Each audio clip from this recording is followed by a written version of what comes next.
Yo, what up? What up? What up? What up? Like and share, like and share, like and share, so we get this thing out everywhere, man. It's been a long time, right?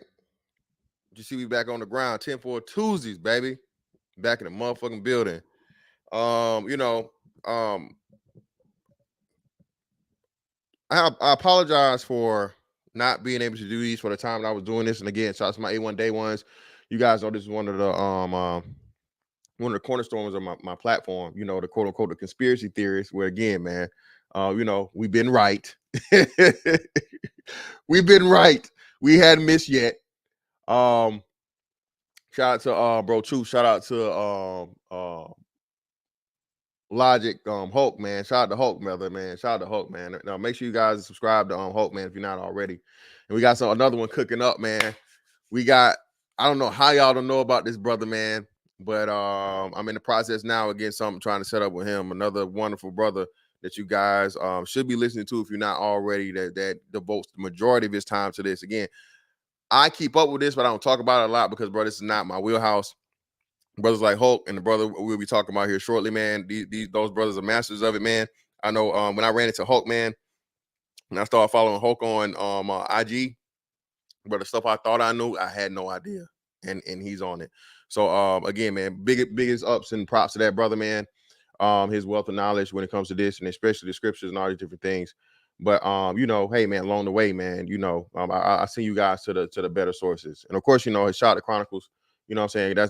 That's who really got me, out of the out of the fog of this Truman Show, as he like to call it, that we live in every day and not noticing it. Listen, man, there are very, very few coincidences in the world, dog. Very, very few. And I didn't put this in here because it's a very, very shout out, I got 44 in the building, man. Hey, man. Hey, I ain't finna do the murder man dance today, man. Hit the like button. The business. He's a psychopath. I'm not fucking that guy, man. That dude. But I didn't want to put this one in the thumbnail because respect to the those who lost their lives in the Nashville tragedy. But I am going to touch on it, and I'm going to again be reading all these things. Everything I'm going to say today is going to be supported by something that's either has a source or has already been allowed and covered on YouTube and all these different things. And especially when we start talking about the COVID things, anything, whatnot, what have you. Everything that I'm going to cover is already here, allowed on YouTube. Okay, and just an extension of that. So there should be no rhyme or reason that this gets flagged, this gets taken down, or whatnot, what have you. Because before they hit my channel, and they struggled to say because I wasn't within. They're not even going by CDC guidelines anymore. People, they said WHO, so the World Health Organization. YouTube broadened it out to where you can't even speak against anything COVID related or vaccine related, to the points of where they took it from under just the CDC umbrella, which I will fall under again because I'm an American citizen, to the WHO, which some of the stuff we may not even agree with because the WHO is lighter or heavier in certain things or whatnot, what have you. And that's just the thing they're doing. And so the reason that we know, and we've been trying to tell you guys, this things go way, way deeper, bro, than the surface. Way, way deeper. And the sad thing about it is we're now being affected by it health wise, proven, okay, by a lot of the research being done out in Europe. And I'm going to bring up the gentleman, the expert on here, that I hope you guys go and listen to when you get a chance to understand the depths of that. But shout out to Corey in the building, brother. Appreciate you coming through, man. And let's start here. So again, tragic situation, man, of a shooting that happened yesterday. Let me see. Let me go here.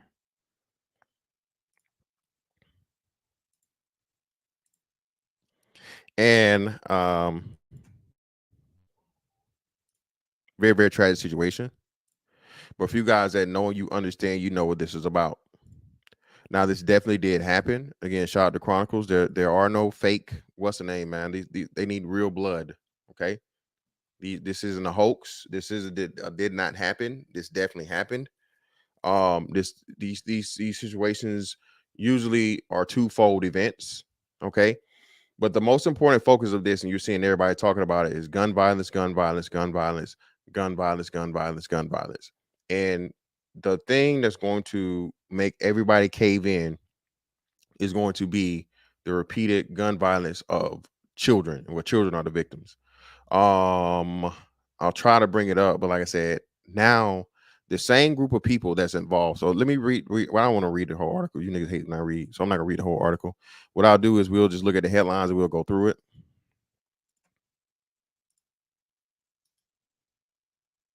And I'll do it for you guys right here. So if you want to read it at your own leisure, here we go.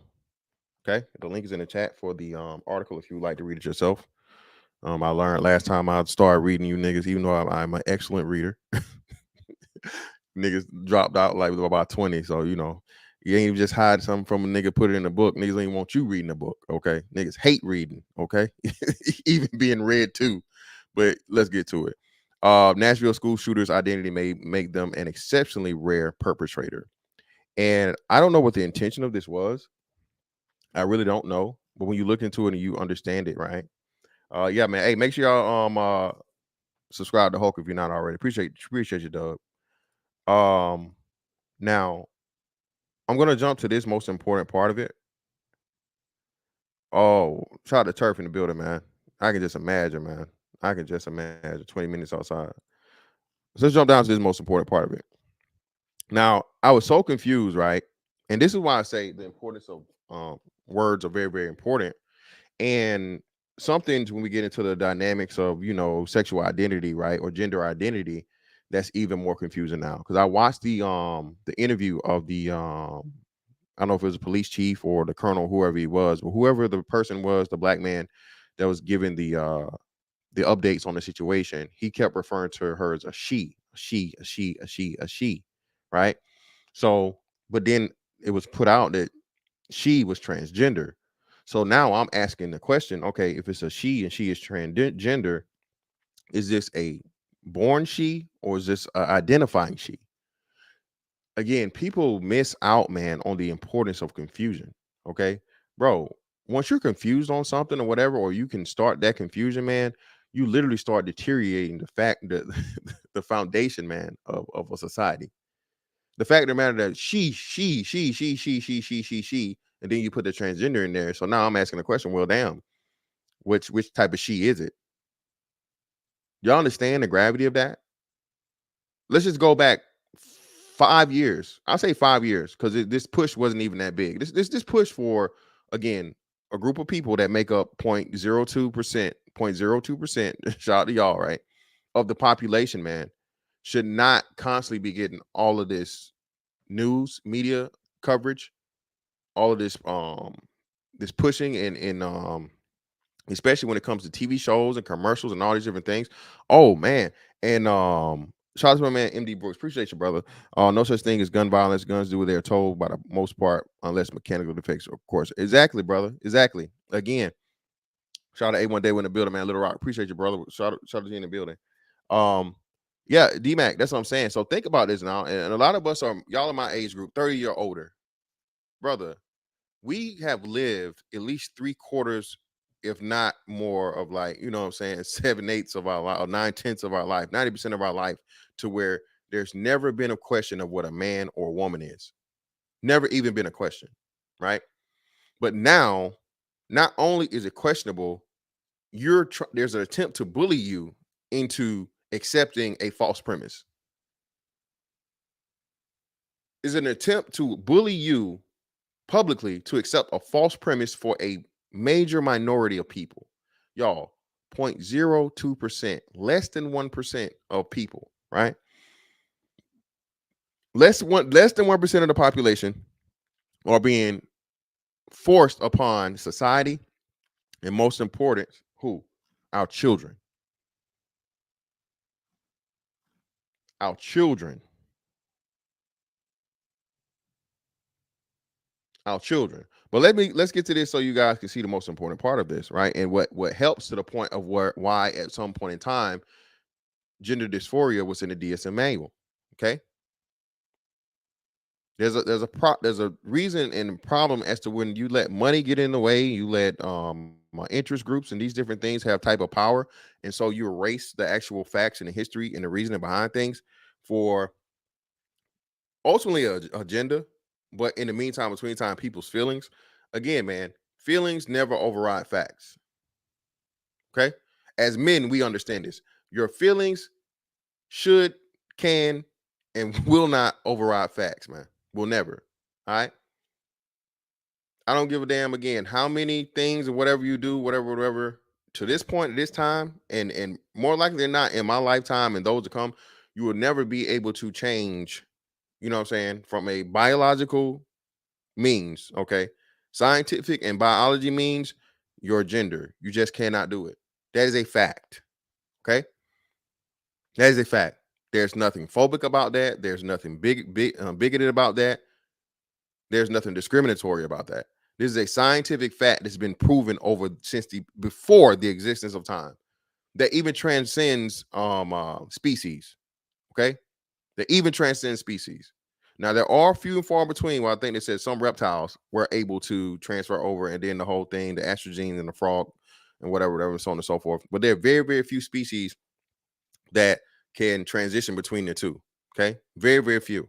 All right, for the most part, 99% rate. Okay, there's a male and a female. In order for species to keep on existing and not go extinct, you need that male and female to come together in order to create copies of the species. Everything I said is fact. But somehow, if you say that fact, nowadays it's something wrong with you. Right? You need to be more educated. No, I don't. This is elementary school education about a scientific fact. Your feelings have nothing to do with the facts. Proven. You know, how did you get here? Every person is proof positive of, there being two genders. Has anybody even gone to say that, right? The existence of even a person that identifies as however they want to identify sexually, right? That's proof positive of there being two genders. Without those two genders, the person wouldn't even be here to, you know. But let's get into it. Now, this is the most important part, okay? 3 9-year-old children and 3 adults dead. Local police described the shooter as a young female teenager. Within hours, that description changed to that of a 28-year-old woman. And shortly after that, the authorities pivoted again, revealing that the shooter, Audrey Hale, had in recent times identified on social media, including LinkedIn account, as a transgender male. The swirl of identities for the Covenant school shooter was a product of a fog of confusion that commonly descends over the site of gun rampages in the instant wake. But in this case, it pointed another factor, the shock that has followed an incident that, according to all recorded data, is exceptionally rare.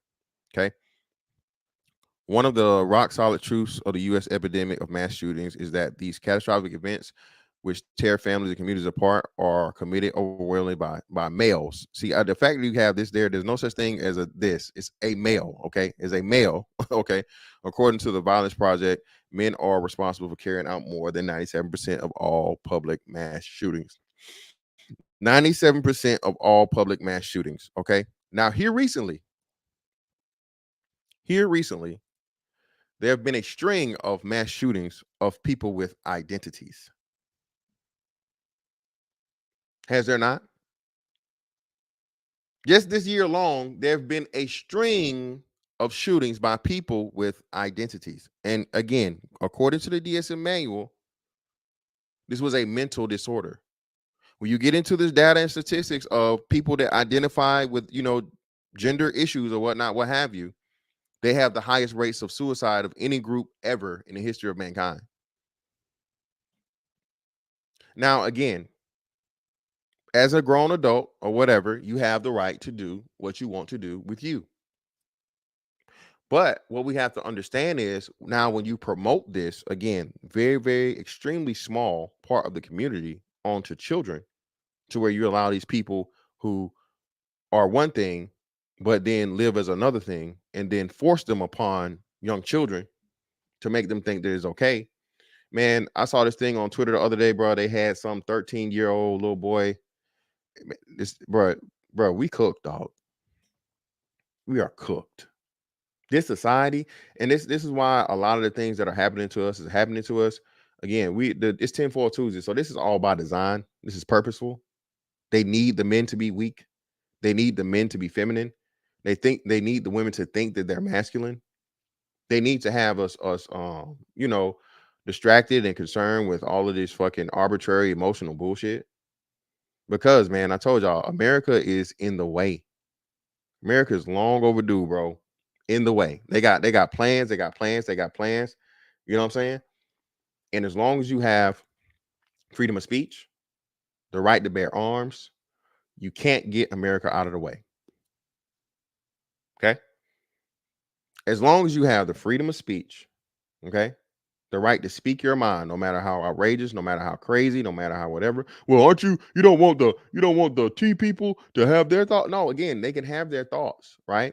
But at the same time, there's a order of decorum, decency, and to a degree legal, to where a child should not be in front of a grown-up doing any type of actual or simulated sex acts. See, that's what's not being covered. When they go to these shows, man, these shows are literally like, you know what I'm saying, adult level things. You know, there are humping and grinding and semi nudeness and paper mache, like artificial nudeness, like what prosthetic nudeness and all this different stuff and whatever. You know what I'm saying? You really think elementary school kids and toddlers should be seeing this? But again, people do not understand the importance of psychology. People do not understand the impressionability and how much things that kids soak things up, and most importantly, how kids want to make their parents happy. I don't know if you guys remember the case of the guy that his mom was in some type of the medical field or whatever, and his mom was trying to force him to convert over to another gender. The boy expressed to the father that, hey, I don't like this. I just do it because it makes mom happy. And even him saying this, she was trying to force the child to go through with some type of transitioning. And we know, again, the scripture we read the other day, just how vindictive these women are. Man, these women do not care about their children, man. All right. And furthermore, you think about it, like, bro, me as a grown man, bro, me as a grown ass man, you too, or whatever, whatnot, what have you. Bro, steroids are illegal. All right. Steroids are illegal.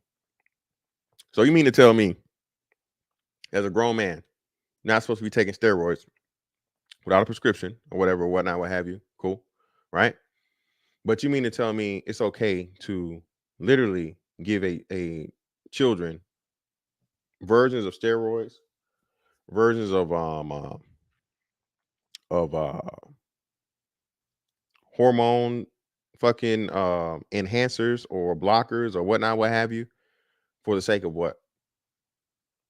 Knowing the dangers of it for that child. And not even just from the physical, again, speaking here from what that article said, the mental. You as a man and a woman as a woman, you have to have a certain balance. It's like it's somebody, and people will joke about it. It really is, bro. Chemical imbalance, right? You have a chemical imbalance. So if you make something that's naturally supposed to be more estrogen than testosterone, and then you put all this testosterone in it, well, what do you think it's going to do if you're constantly fighting your natural state? Same thing for a man. If you have this thing pointed where you're supposed to have more testosterone, and now you have more estrogen, you know what I'm saying? And you're holding back your natural state. How can you therefore be a regular human being? You see what I'm saying? But that's for that, man. You know what I'm saying? We talked about that portion. Let's get into the fun stuff. Now, this right here. Now I'm gonna touch very lightly on this because I don't want it to be. I have no knowledge of anything that's going on from a any type of official capacity. I'm just simply playing something that's here on YouTube. This is where I'm coming from. This is where I'm speaking from. Again, I have no knowledge of anything that's going on from any type of strategic or any type of official documents or unofficial documents or anything. This is just me simply playing stuff on YouTube and giving commentary. I'm going to make that explicitly clear.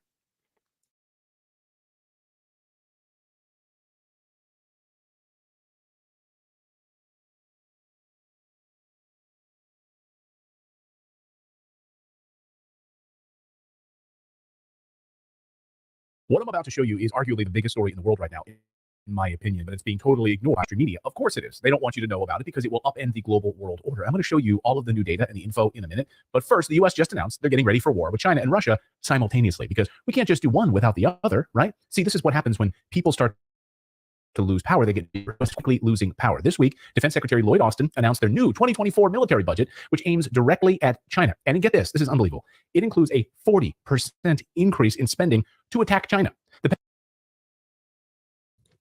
Now, again, just my opinion, okay? If you go back and you look in the history of war fighting, there's never been any war won to where a country was fighting on two fronts. I say again,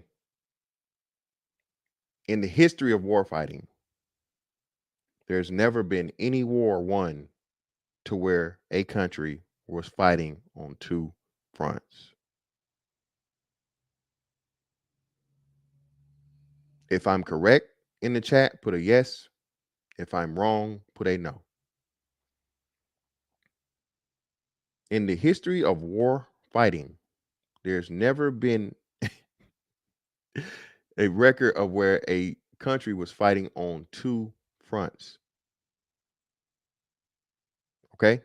Again, I'm not going to get too deep into this. I'm going to skim over it. You guys are very, very intelligent, and I am going to be dropping a link so you guys can come up and talk. Listen, when we talk about this stuff, man, don't get me banged, okay? Pause, okay? Don't get the channel knocked, all right? All right? Be speak freely, but speak wisely, okay? All right? Speak freely, but speak wisely, all right? You got to be careful in our speech. Let's get back to it.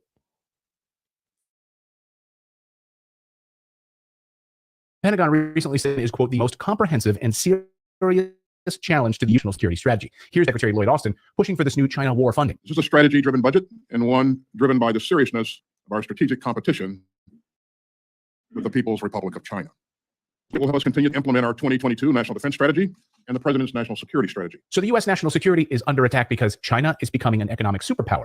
They want you to believe that your house and your backyard are going to have Chinese soldiers in it very soon. This is how they will scare you. Better watch out if you're grilling in your backyard barbecue because some Chinese soldiers are about to steal your hot dogs. They really want you to be scared. They're doing a good job. In order to protect the American people, readiness now and readiness in the future through modernization is our number one priority, and there is no other number one. Right now, the international system is under stress. For the first time in our nation's history, the United States is facing two major nuclear powers whose vital national security interests are in competition with the United States. They are hoping that you'll be scared, so you'll want to go to war to protect your hot dogs or your hamburgers. Even Governor Ron DeSantis is pushing this threat narrative, playing on the fear of a Chinese attack. My view in terms of U.S. national security is that our number one threat by far, they've got the largest industrial base in history, and they have ambitions. So everyone is on board with this threat, and we need to spend billions more in this new budget to protect you. That's what they're telling you. They're calling it their Pacific Deterrence Initiative. That's the name of it. Deterrence. That's a good one. We're going to deter China and Russia by provoking them in their freaking backyards. The United States this week announced 4 new military bases will be built in the Philippines. The goal of these bases is for war with China. That brings the total number of U.S. military bases to 754 worldwide. Can you imagine?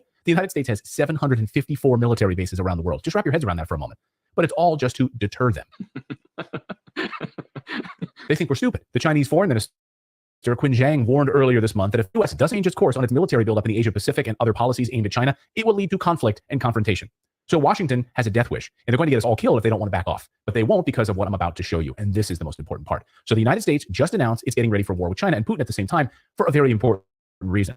President Xi Jinping and Russian President Vladimir Putin are about to serve the international power structure and the monetary system. This is why they're getting ready. Hey, so for you guys that do know, right? Y'all do know that the whole Japan thing was known about and allowed. So, and you know that the Japan thing was a part actually for the plan of not just during World War II, but future just military strategy, right? Correct? All right. Y'all understand that, right? So what looks like it was a war on two fronts wasn't actually a war on two fronts.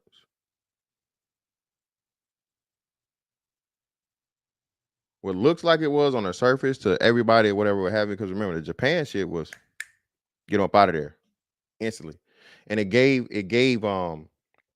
precedence to what? To a new form of war fighting and technology that was going to be allowed.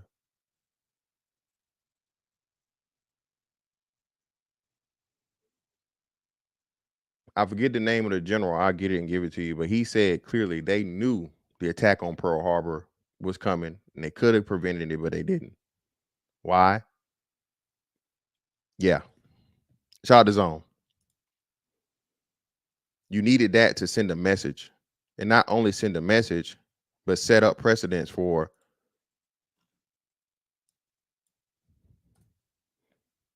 your place on on earth as that motherfucker.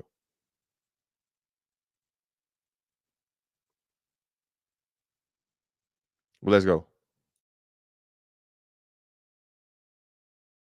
For war. No other reason. The biggest story in the world happened this week in Moscow, and your mainstream.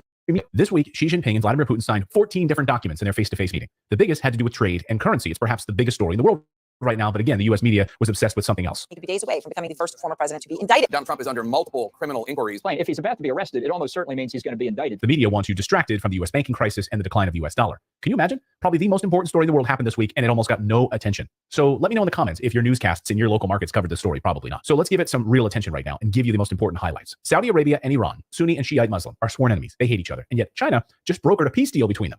Yes, China did that, not the United States and bumbling Joe Biden. China brokered a Saudi-Iran peace deal. Let that sink in. And then this week, Saudi Arabia openly talking about settling their oil trades in the Chinese currency yuan. This would replace the US dollar. This, my friends, is the biggest story in the world. So repeat that. They would replace the petrodollar, the US dollar that we use as a hammer to sanction any country we like. If the US Now, this sir again, twofold. Again, America's in the way. All right. America's in the way for the quote unquote new world order. All right. Which has been proven, which has been said by what I don't know how many sitting presidents and whatnot, what have you. Right? Plenty of literary work out here. Not just alluding to it, but proving it.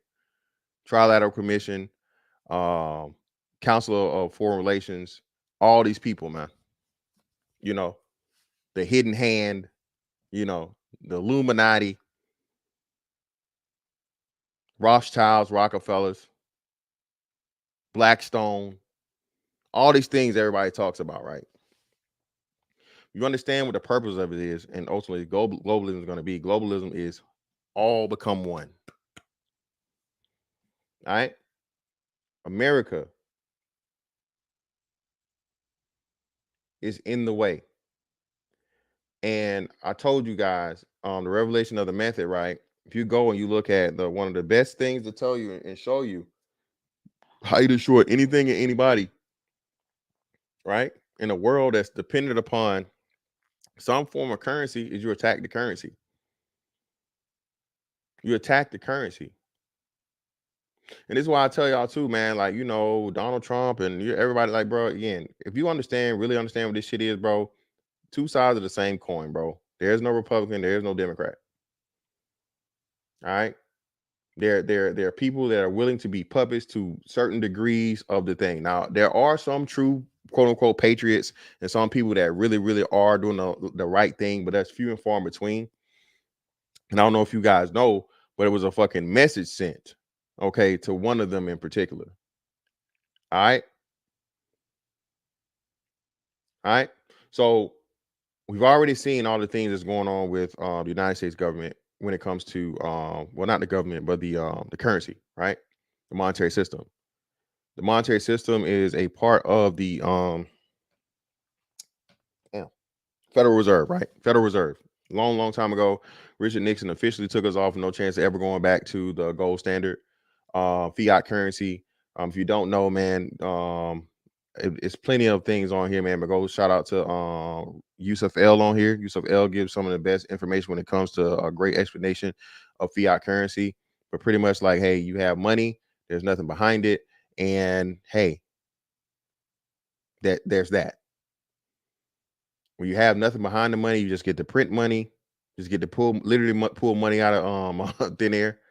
You know what I'm saying? And add more money to the fucking system to support whatever fucking means and bullshit you need. All right, to something that already there's really no money there. So if you have this fatal shift to where even one now country starts accepting another currency, now you have a bargaining that's never ever happened before. See, for the longest, America's had the motherfucking nuts. Hell, all the cards. Why?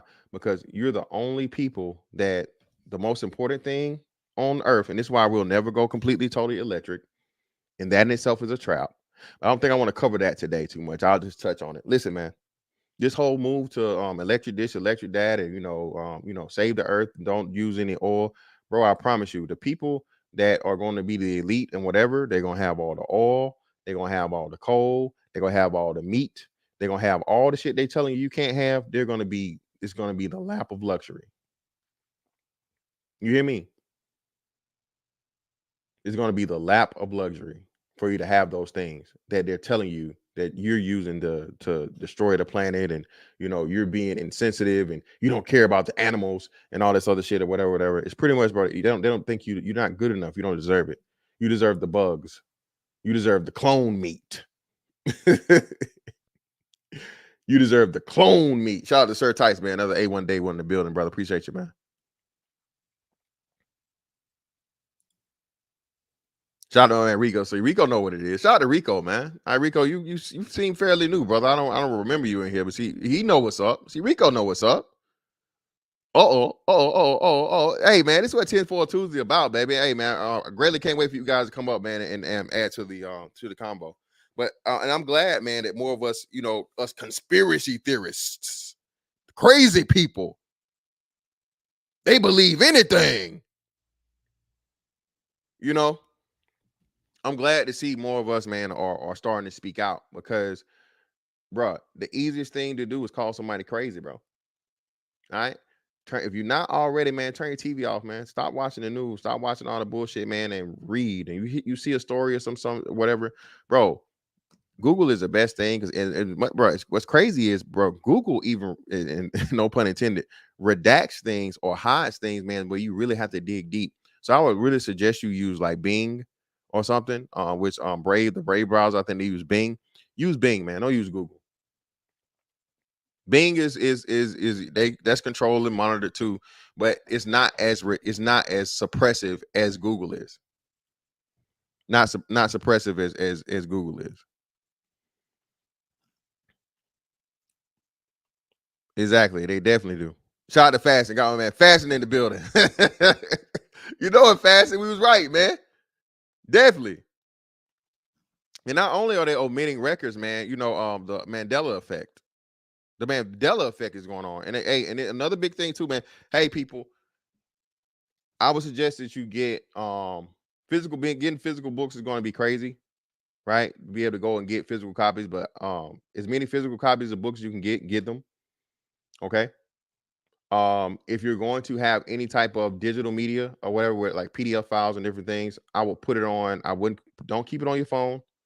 Put it on a hard drive or something that's protected, encrypted, to where, like, what I'm saying, if you want to access it, you can access it. And I would say get something that's something that's not hooked up to the internet for you to be able to use in order to read it, because the Fahrenheit 451 and all these different things, it's in full effect.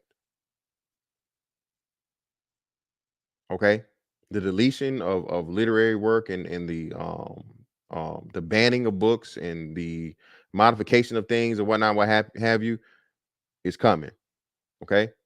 It's coming. Why? Because knowledge is power. Knowledge is power. And what they're doing is, the further and further you get away from the source, right, the less people you have to tell the story. So if you take away any written part of the story, you never ever get to know the truth other than what you're told.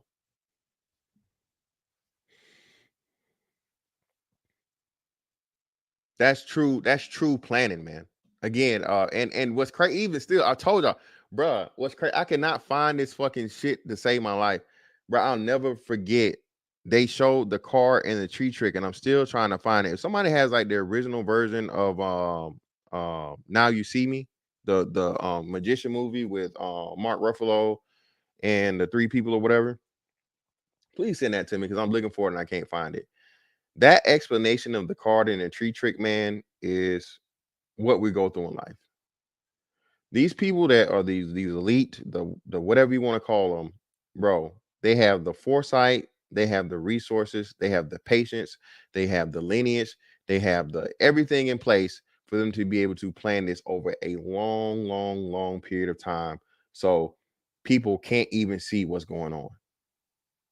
You can't even see it, bro. Even going back to, like I said, bro, the Titanic. How many people know what really happened with the Titanic, right? But of course, if you start getting into that and you read and you learn and you understand, you know what I'm saying? Oh, conspiracy theories, happenstance. Well, let's get back to it. My bad. I don't want to get too far. Yeah, duck, duck, go. Appreciate you. Yeah, duck, duck, go. US doesn't like you and wants to sanction you, they can, because if you want oil, you'll need to pay with US dollars to settle that transaction in US dollars. So this is all about to change. It's not hyperbole to say that this will change everything. Imagine if the US can't threaten you with dollars anymore. All they have left are weapons, and there's nothing more dangerous than a person losing power. You're witnessing it in real time. But if you need more news from this week, Saudi Arabia and Iran and Mexico all getting ready to join the BRICS alliance. Brazil, Russia, India, China, South Africa. And we already know, we've covered this on the show. Right after Mexico made this announcement, the US started talking about invading Mexico with military forces to stop the drug cartels. I'm going to introduce legislation, Jesse, to make certain Mexican drug cartels, foreign terrorist organizations, under U.S. law, and set the stage to use military force if necessary to protect America from being poisoned by things coming out of Mexico. They're at war with you. You need to be at war with them. I can't think of a better use of our military than to blow up labs in Mexico. They think we're stupid. Senator Lindsey Graham doesn't give a rat's ass about drug cartels. They only care about Mexico joining BRICS. That's it. That's what this was about. And this week. Now, what was the last country, y'all, that we had to worry about that? And strangely enough, what did we end up putting there? You can't have your enemies and your ops in your backyard at your borders. You can't have that. You cannot have that. Nope. Link, nope. The ships weren't, the names weren't switched, brother. Had nothing to do with the names being switched.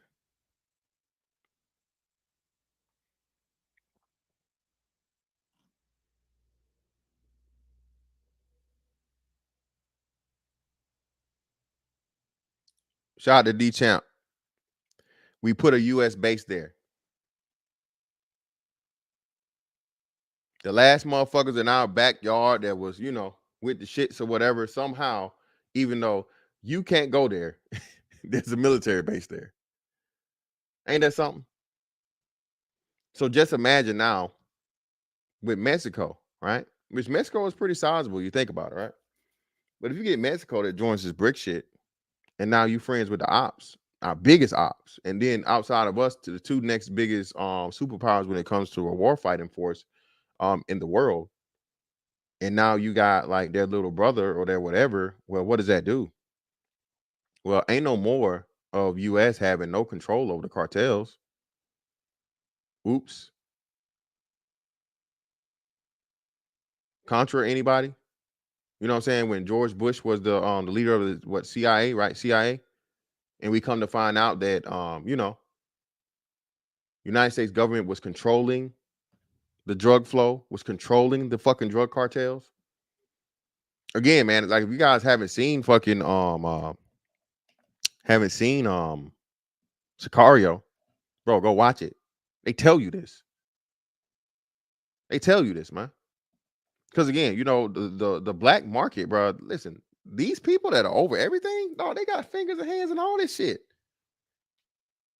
People really do trust, you know what I'm saying? And I can't go too far. Y'all know I can't go too far. Shout out to, okay, is that Cuba? That was the answer for you guys that don't know. Cuba, right? Cuba, right? And immediately, what do? Because again, and this is the importance of, listen, this is the importance of borders, right? This is the importance of borders.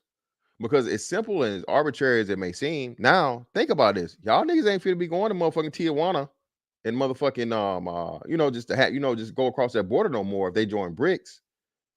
Mexico is gonna be beefed the fuck up. Mexico finna get real motherfucking spicy. Mexico got motherfuckers behind them now. They ain't give a damn about none of the United States got to say if they join BRICS. So of course, America, you don't want that shit at all. From a strategic standpoint, that's a nightmare. That is crazy. And then not to mention, furthermore, if this happens, right?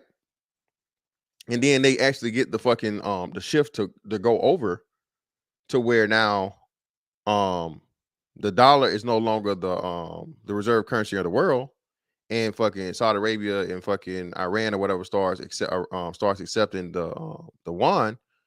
Well, what money you think motherfucking Mexico will be have ties to? It is that deep, people. It is that motherfucking deep. Again, shit is changing. I'm not saying this to be, the fear monger or any of these things, man. But I would definitely say, man, if we make it out of this year, dog, without everything fucking from a financial standpoint and from a social economic standpoint, just really, really deteriorating real bad, recession, if not depression levels, man, hell, I'm willing to stop talking about it. If we make it through we make it to 2024 and nothing has happened, some drastic fucking change in just the national and global landscape of society from an economical standpoint, hey man, even I'll give it up. I'll stop talking about it. Because there's no way, man. It's just too much shit going on. The motherfucking fruit's too motherfucking ripe, bro, on the tree. No, not yen, yuan. Yen is Japan, brother. Yuan is China. And of course, y'all know motherfucking Mexico love them yuans. Shout out to Mexico, man. Shout out to LRNC, man. And all the countries you mentioned who could be adversaries shortly have tons of their people already here in our country. This is why you don't let foreigners invade the country. Shout out to RNC. You don't know what type of operatives. And again, brother, see, he said it, so I gotta get into it. So, like you said, these motherfuckers that seem like this just poor, lowly, motherfuckers that don't know shit, bro, can be whole spies. Trained motherfucking Chinese communist trained. You have no idea. You just put him in some motherfucking dusty flip-flops, a pair of jeans, and a motherfucking an old polo shirt. And no habla inglés. Whole time this motherfucker is an operative.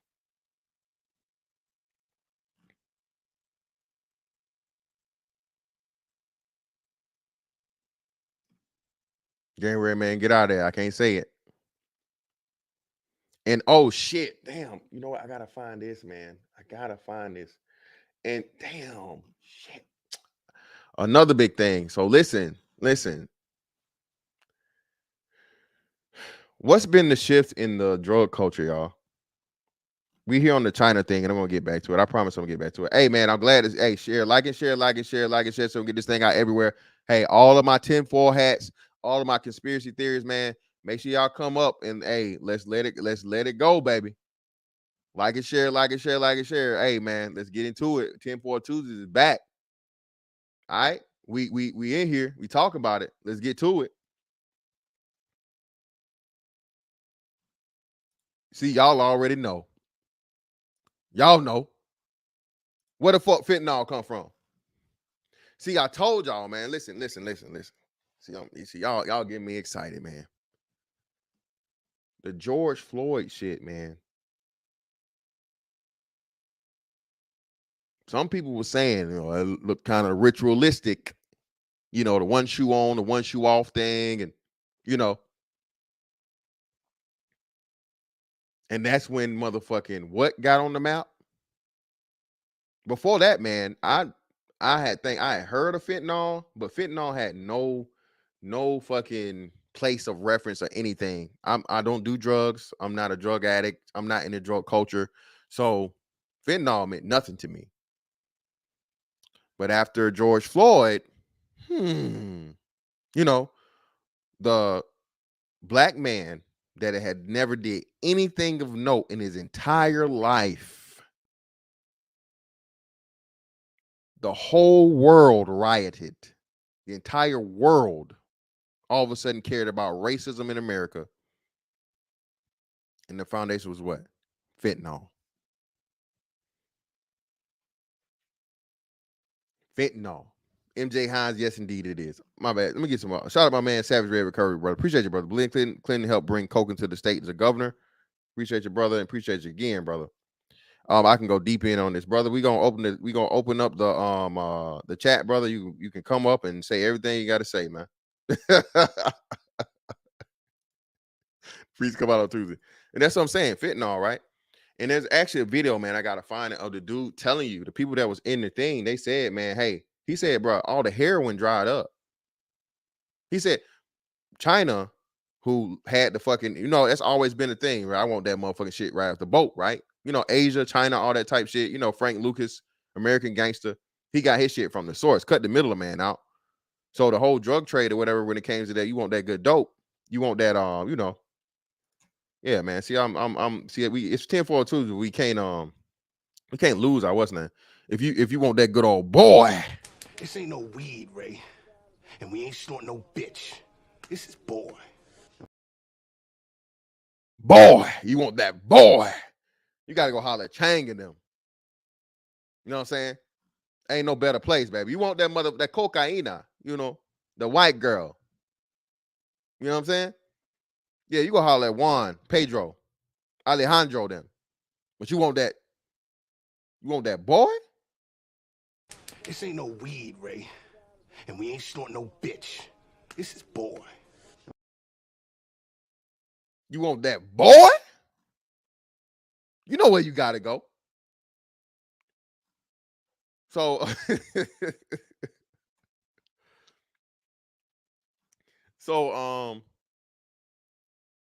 what they did was they switched it up, man. And they said, and the junkies had no idea, because the shit hit hard. You didn't have to take that much of it. And you instantly hooked, because it's the hardest motherfucking hit you ever had in your fucking life. So if you do that change over here, and then he said, oh shit, well, damn, as a person that has dependency issues does, you overindulge, and now motherfuckers dropping like flies. Why? This ain't no motherfucking heroin, bro. It's this fent, dog. This fent. So of course you got something that's, I don't even know, what I'm saying, but I'm not saying this is accurate, but I'm saying, 100 times the potency. And they told you, bro, you had cops when and I remember this too of note, and like this I'll tell you the importance of the George Floyd thing, right? Because I heard about Narcan way before George Floyd, but I still didn't even have a reference to it. I had no idea that the Narcan was because of the fucking fentanyl shit. I just thought like, damn, the drug of what choice or whatever it was never even really came up. After George Floyd, though, then I'm like, oh shit. So these cops had to carry around fentanyl more so for themselves, even more so than the victims. Because, bro, if you come in and skin to skin contact with this shit, a pinhead, bro, you out of there. You overdose and get up out of there. Great Britain says 50 times. Appreciate you, brother. 50 times the potency. That's what I'm saying, man. And if you lucky enough, man, if you lucky enough, I mean, again, I don't know why you niggas want to get high to the point of where you always motherfucking hearing the music.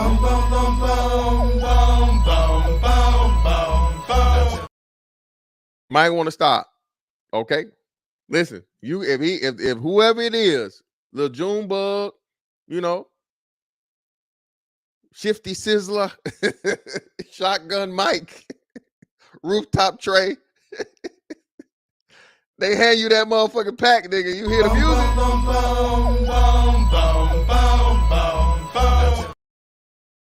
Away, brother. Just walk away. Because you will. You're going to see Uncle Charles. Every day you at the crossroads.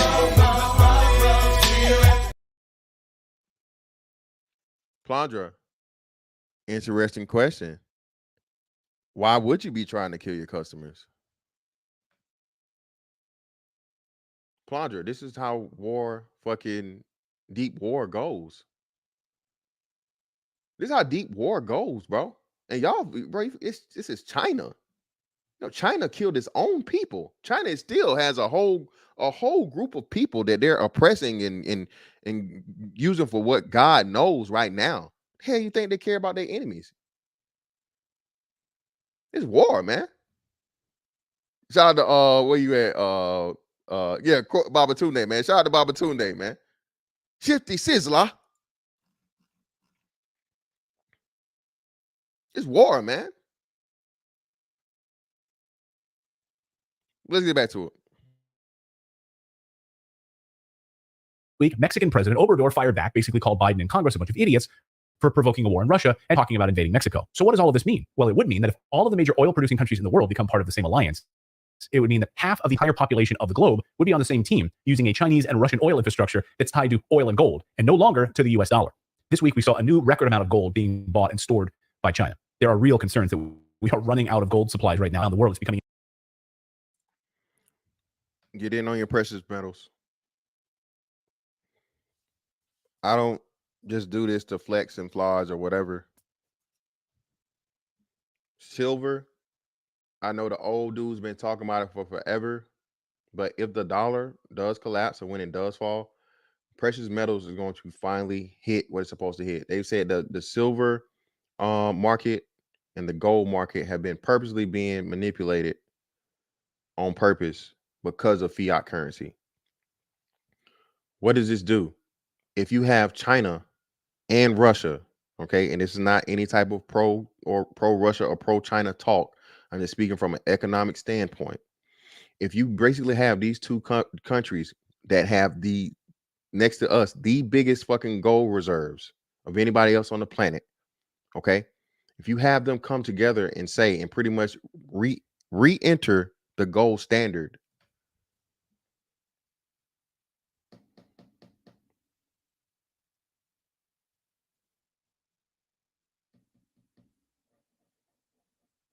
what does that do? That's the thing that everybody's leaving out: the gold reserves. Go look it up. Go check. And like I said, if you listen to Jim Rickards, what's the channel, y'all? The Stansberry Research. He talks about it. He's been talking about this at least for, if not late last year, especially the beginning of this year. Nobody has been keeping up with the amount of gold China and Russia has been purchasing, and they lie on the reporting. So you have to know for a fact whatever they're actually reporting is way under where they actually have. So what we're being faced with is the chances of them bringing back the gold standard in the modern era, because they're going to have the gold, like I said, the gold and the currency is going to switch over. And now, well, what is the American dollar?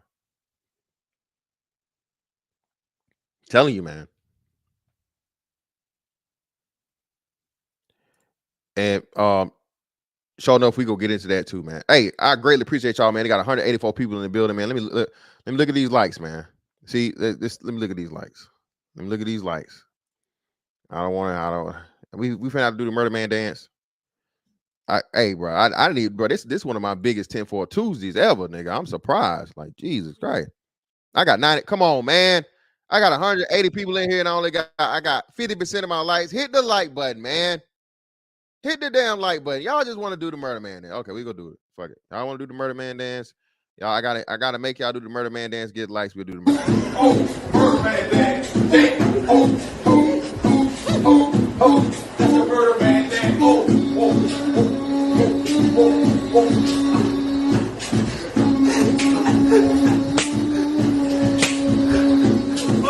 Real more shit, man. That's why more bodies, man. Hey, man, if you lie, you steal. If you steal, you kill. Y'all, I got a whole bunch of killers in my comments. The like button is free. Stop stealing.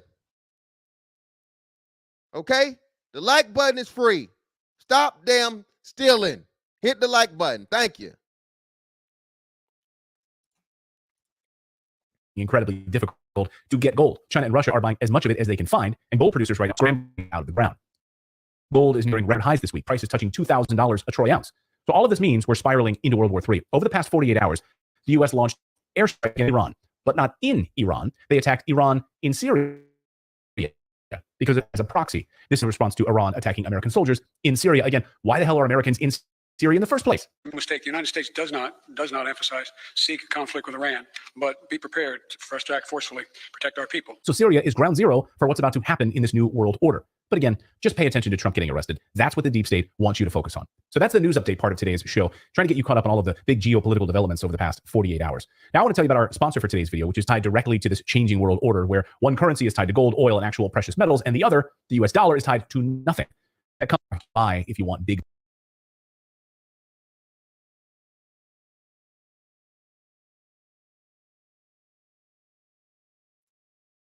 Yeah, so the rest of the big what's the name? Shout out to Freeman's Journal, man. We point this out. Hey, yeah, hey. E-Man Perry know what's up. Let's look at Freeman's. Man, they don't have the juice. Fiat is not great, but it's a relevant game. The dollar sucks, but what replaces it? Gold. If we are not, excuse me, if we are not the gold standard, all of a sudden Russia and China will have to pay for their imports with gold. Long term, it's a huge backfire. Well, Freeman's, again, long term, brother, again, that's the plan is just to get America out of the way. All this does is definitely remove America as the, as number one on the chart. China is China is next up. That's who fucking the global bankers and everybody else has chosen to be it, because China, you have no freedom. You have no ideology. You have no rights. You do what we say. You own nothing. We own you. That's why China is at the forefront. So China actually does, bro. No matter what it looks like on paper, they have the backing of, the powers that be, because this is what they want everybody to be. The pro-blacks don't talk about these things. Well, they should. While they worried about white supremacy, they definitely need to be worried about motherfucking, all this shit we talking about. If we are on the gold standard. Okay, appreciate you, brother. But that's just it, though. Who do we have to even get the resources from? China owns the most important resources because of the cobalt mines. America's not even in that game anymore. Y'all understand that? America's not even in the resource game anymore, bro. Because we don't own any of the places that have the most valuable ones. The most gold is going to come from where? Pretty sure China owns that. I think the next biggest one we have, they say, from what Buddy was talking about in the advertising, would be like possibly Canada or something. But who owns the places with the biggest gold reserves where you can mine gold? You see what I'm saying?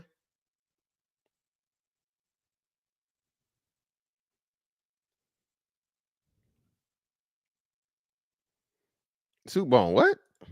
What's wrong? Who is this guy? This guy's funny. No, they're not, brother. They're not. They're definitely not. The person with the strongest military, brother, is number one. All right. The person with the strongest military, that's why, again, they've been allying with us for I don't know how long. All right. And then the currency too. That's the reason why the dollar is a reserve currency, because if you don't pay us our money, we can come take your shit. That's another big piece of it, but we ain't gonna get into that. We don't want to get too much into that. All right, so now let's start going down the line. We got that one out of the way. Hit the like button, people. I only got 119 likes. I should have at least 175, man. Come on, hit the like button, man. Hit the like button. Hit the like button. Let me knock that over. Now let's get into the juicy part, the good part. Okay. Now we're gonna let this man here talk to y'all. He gonna say everything to lay down the premise before we can start talking about this. Y'all know now. Y'all know how YouTube start talking about that jab.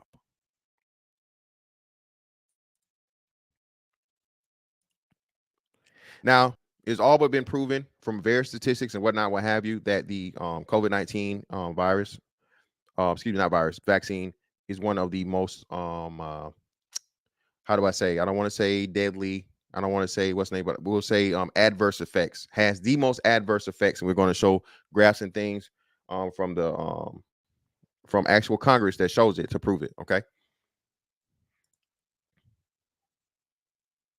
Got 200 in the building, man. Y'all keep hitting that like button. We're keeping that like button. We're going to drop the link here shortly. This talk is Wednesday, the 22nd of March. Now, today I'm going to be looking at a paper, and this is the paper here I want to look at. Is there a link between the 2021 COVID-19 vaccine uptake in Europe and 2022 all-cause mortality? Not COVID mortality, all-cause mortality. And this study did find such a correlation. Now let's look at it now. This is the question. That's the paper. Now this is studied in this paper's published in Western Norway University of Applied Sciences. Now in Norway they have certain freedoms that we don't have in Western countries. We don't have in the UK or the United States. For example, in Norway you can actually camp anywhere. So there's certain freedoms in Norway that we don't have in other countries. Anyway, getting back to the topic in hand, conflict of interest statements. The authors declare no conflict of interest. So I think we can take it from this that the authors are not being paid huge amounts of money by vested interest, which of course is always good to check.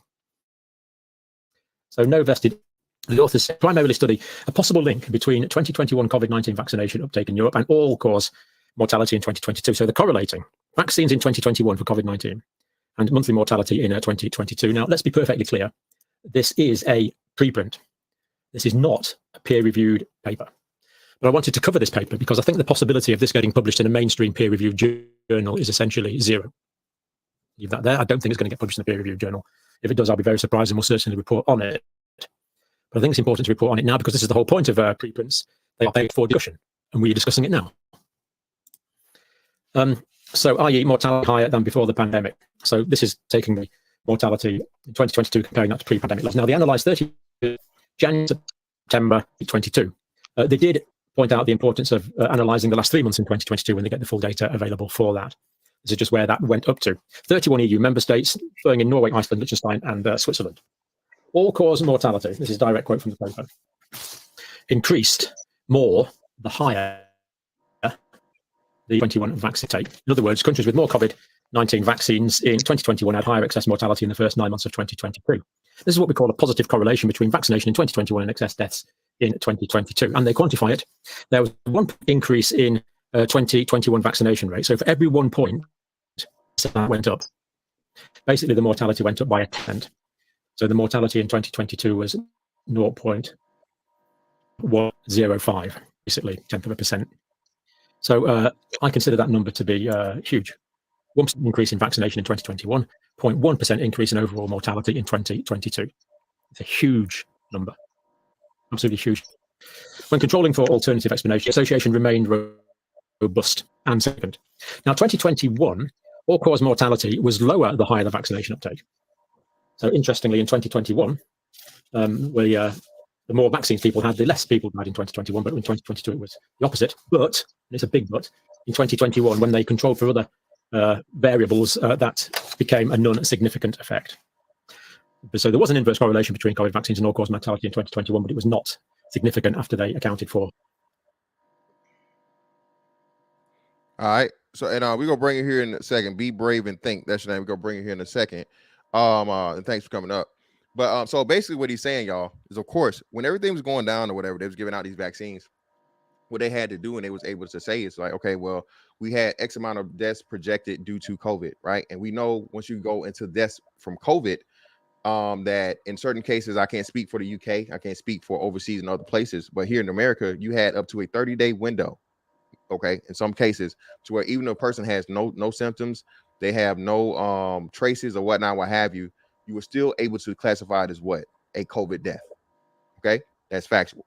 That's not an assumption. That's not just me making something up. You can go look it up for yourself and so on and so forth. There's actually a woman that's said it in a she was talking about it when they had her question her on the in the White House at that time.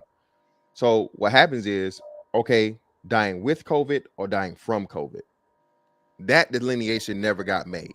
Okay, that purposely was left out because what it was said and what was told to us was pretty much like, oh, die from COVID, that's it.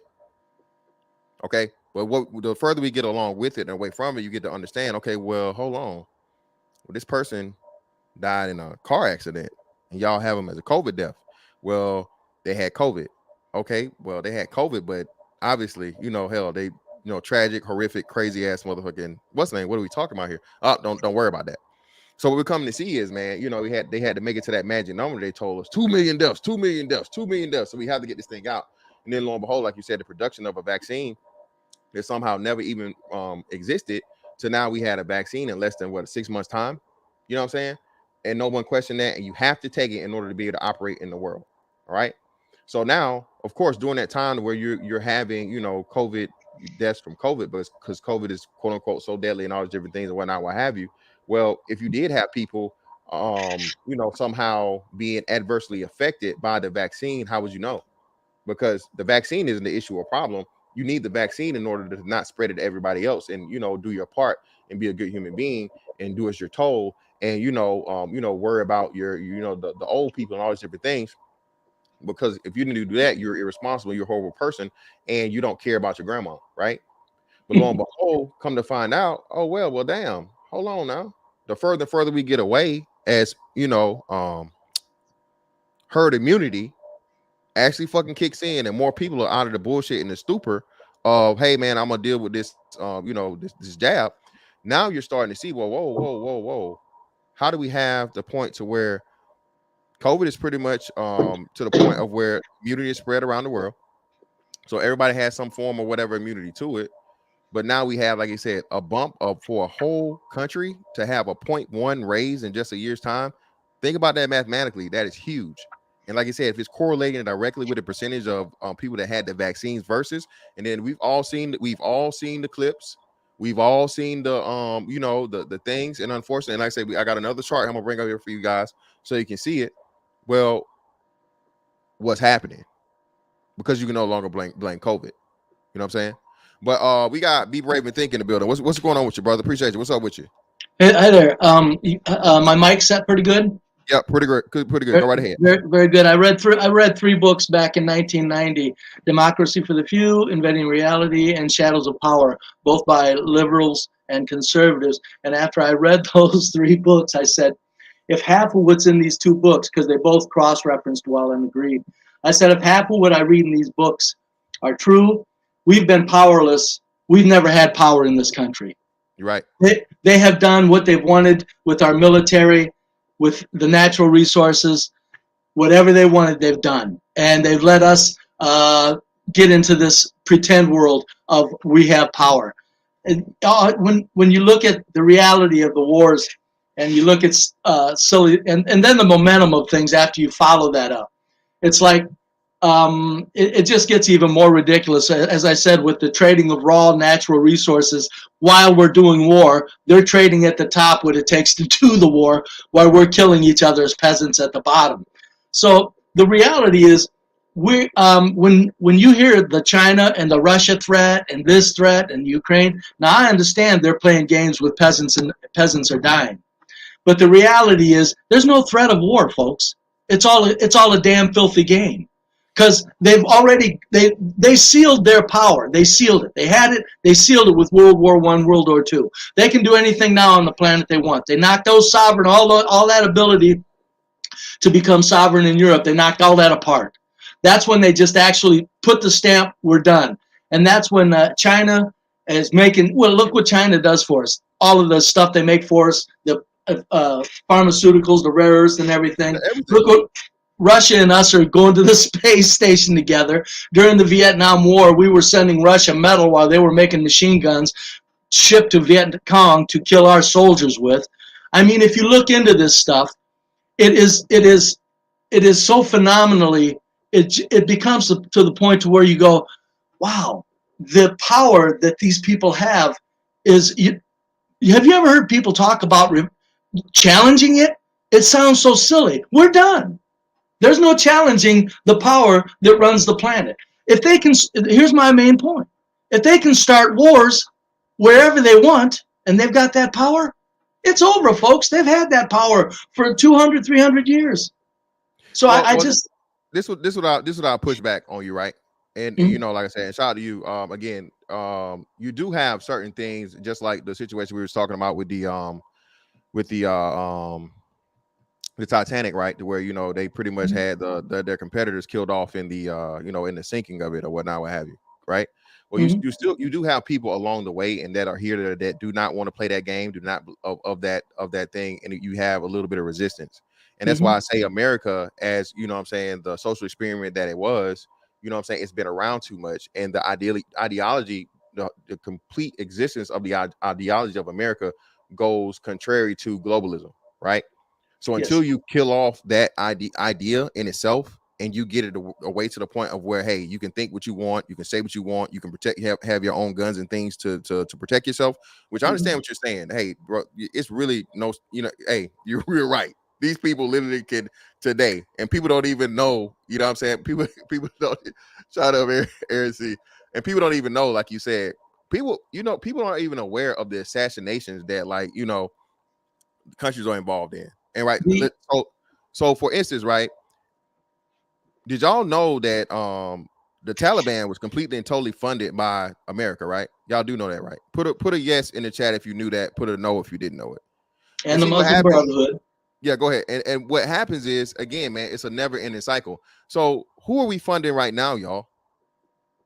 So and it only takes a 20 to 30 year period for it to happen, to where you always going to have issues and problems with these people down the line. Why? Because you gave them the latest and greatest of technology and war fighting at the time to fight a war that you could not officially be in. And now that, whoever you was dealing with at that time is long and gone, whether they're dead, they're old, or whatever, you still have the weapons and the training and all the stuff you gave them left behind, but a new person that has no loyalty to you whatsoever. What America was the refinement of the global power. They used our federal treasury, they used our spirit, they used our patriotism to make it seem like freedom was at the most important thing in man.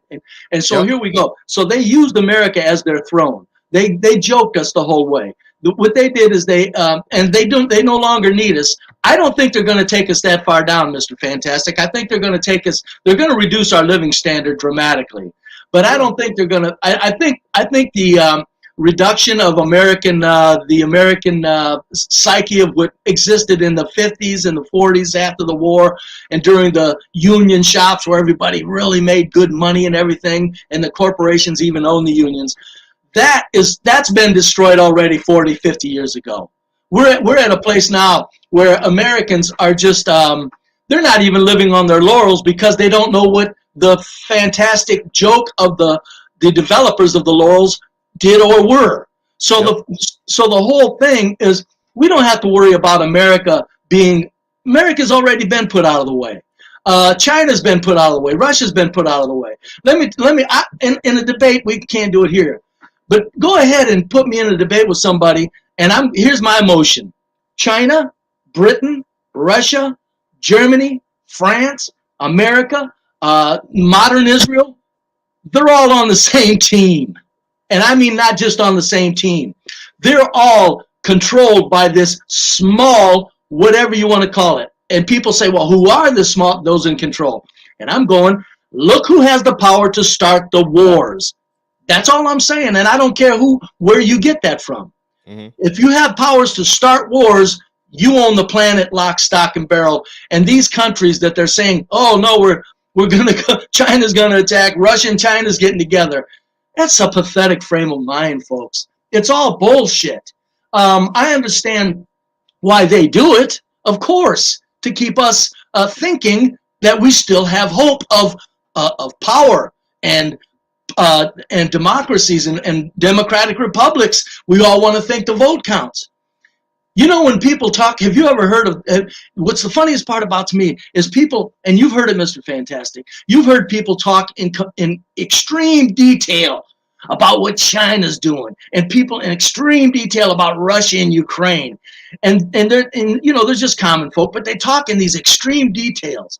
And I'm thinking, you know what that's like? That's like standing two people in front of a lock steel vault and arguing about what's in the damn thing.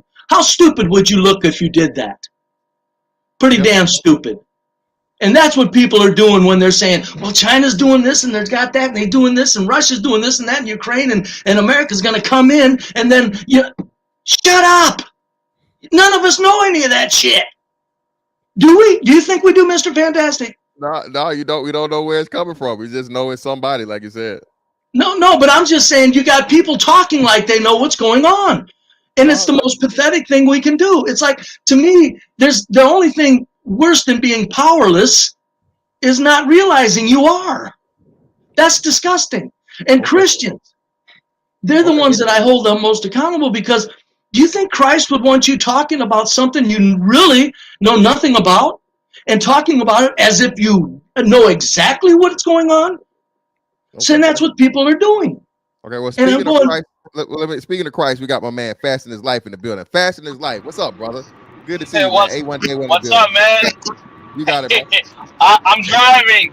Hey, Mr. Fantastic. Earlier, before you passed on the mic, you use a key word that, like I program, you use the term herd. Was it herd immunity, right? Yeah, yeah. Herd. Yeah. Did you know that there was no such word in dictionary anywhere? They created that word out of okay. And come to think of it, since when mankind is a herd? Isn't a herd a term used for animals? They're telling you, you are a herd immunity. You dumb sheep. They're calling us herd, and everybody just go with it. Oh yeah, but I didn't catch COVID because herd immunity. So you're an animal, right? So you use that word, not realizing for the last 2 years, it's a part of another term, right? Going back, was it 8 years ago or when Obama won, right? President elect. What the? And guess what? Because they didn't want to quote unquote see him because CNN and Fox, everybody was using that term, and there was a backlash saying, "Oh, you calling President alert because he's black. You don't want to call him president." When Trump won the election, you know what they did? President-elect Donald Trump. Why? Because they remember in 2008 when Obama won for the first time, they created a new word. So they always interject new word. They think people are dumb. Some people are, but anyone who can see, anybody who can understand, program us to say whatever he wants to do. Yeah, at the end of the day, even our education system, the question is, when they tell you, oh, this person has an IQ of this person is smart, you're just a smart dummy because you were smart based on their programming. So are you really smart? Think about it. All right, appreciate your Fasting. Now, what I'm gonna do is I'm gonna show you guys and look at the date on this. This was back in 2020. This was in 2021. Okay, so this was the end of 2021. So now listen, this is when you were saying this, and then any of this stuff was being said here. You were a conspiracy theorist. You were crazy. You're just making this up. You're anti-vaxxer. You're all these different things. But lo and behold, like I said, in the excess death things have been proven as a fact by the guy that and I'm gonna drop his channel so you guys can go look at it and find it out. And the research for it is being supported and verified. Confirm these are the reports reporting for 30 years. This is the last 8 months. So this is how many people, there are more people who died in 8 months from this one vaccine, from 72 vaccines over the last 30 years. Now, just think of that, right?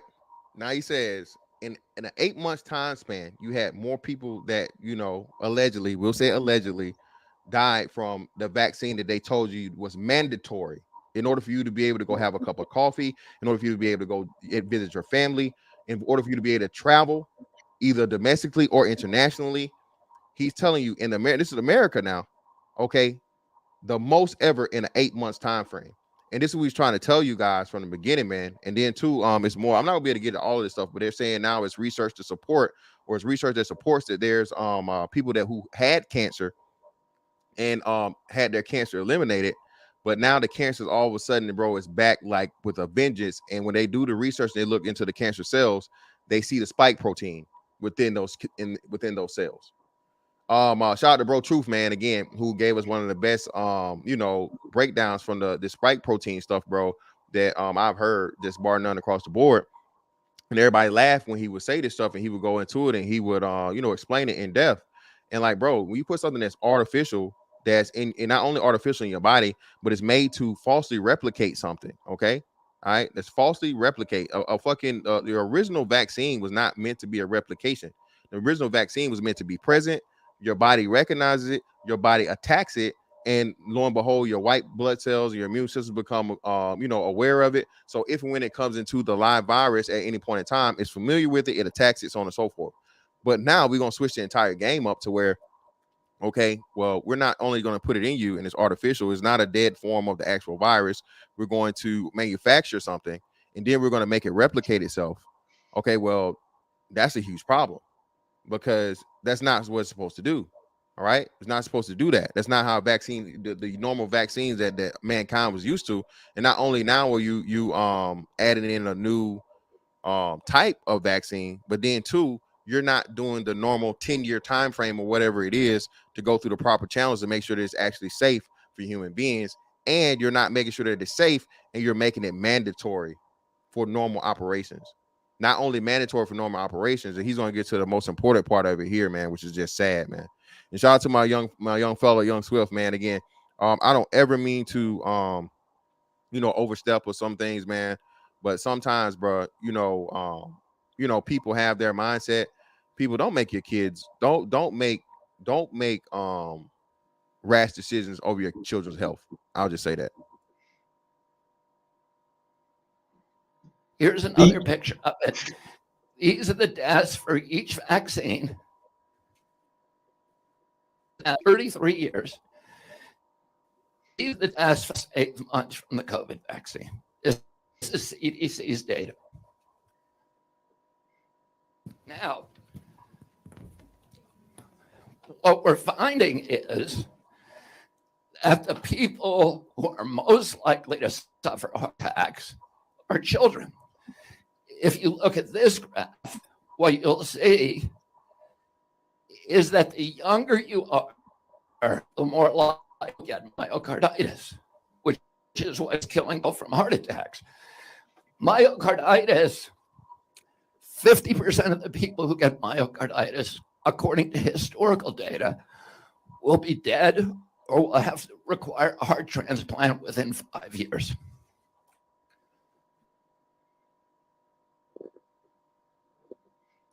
So now again, shout out to Be Brave and Think, right? But let's think about this now. Even though if it's everybody for the same team, we go on that premise. You still have the international bankers that are controlling everything behind the scene and have a shift over to the way of things they want things done from a globalism standpoint, to where, hey, communist mindset, everybody, no freedoms, no whatever, you own nothing and you will be happy, that type, Klaus Schwab and whatever, right? But this is the importance of the origin of the vaccine, right?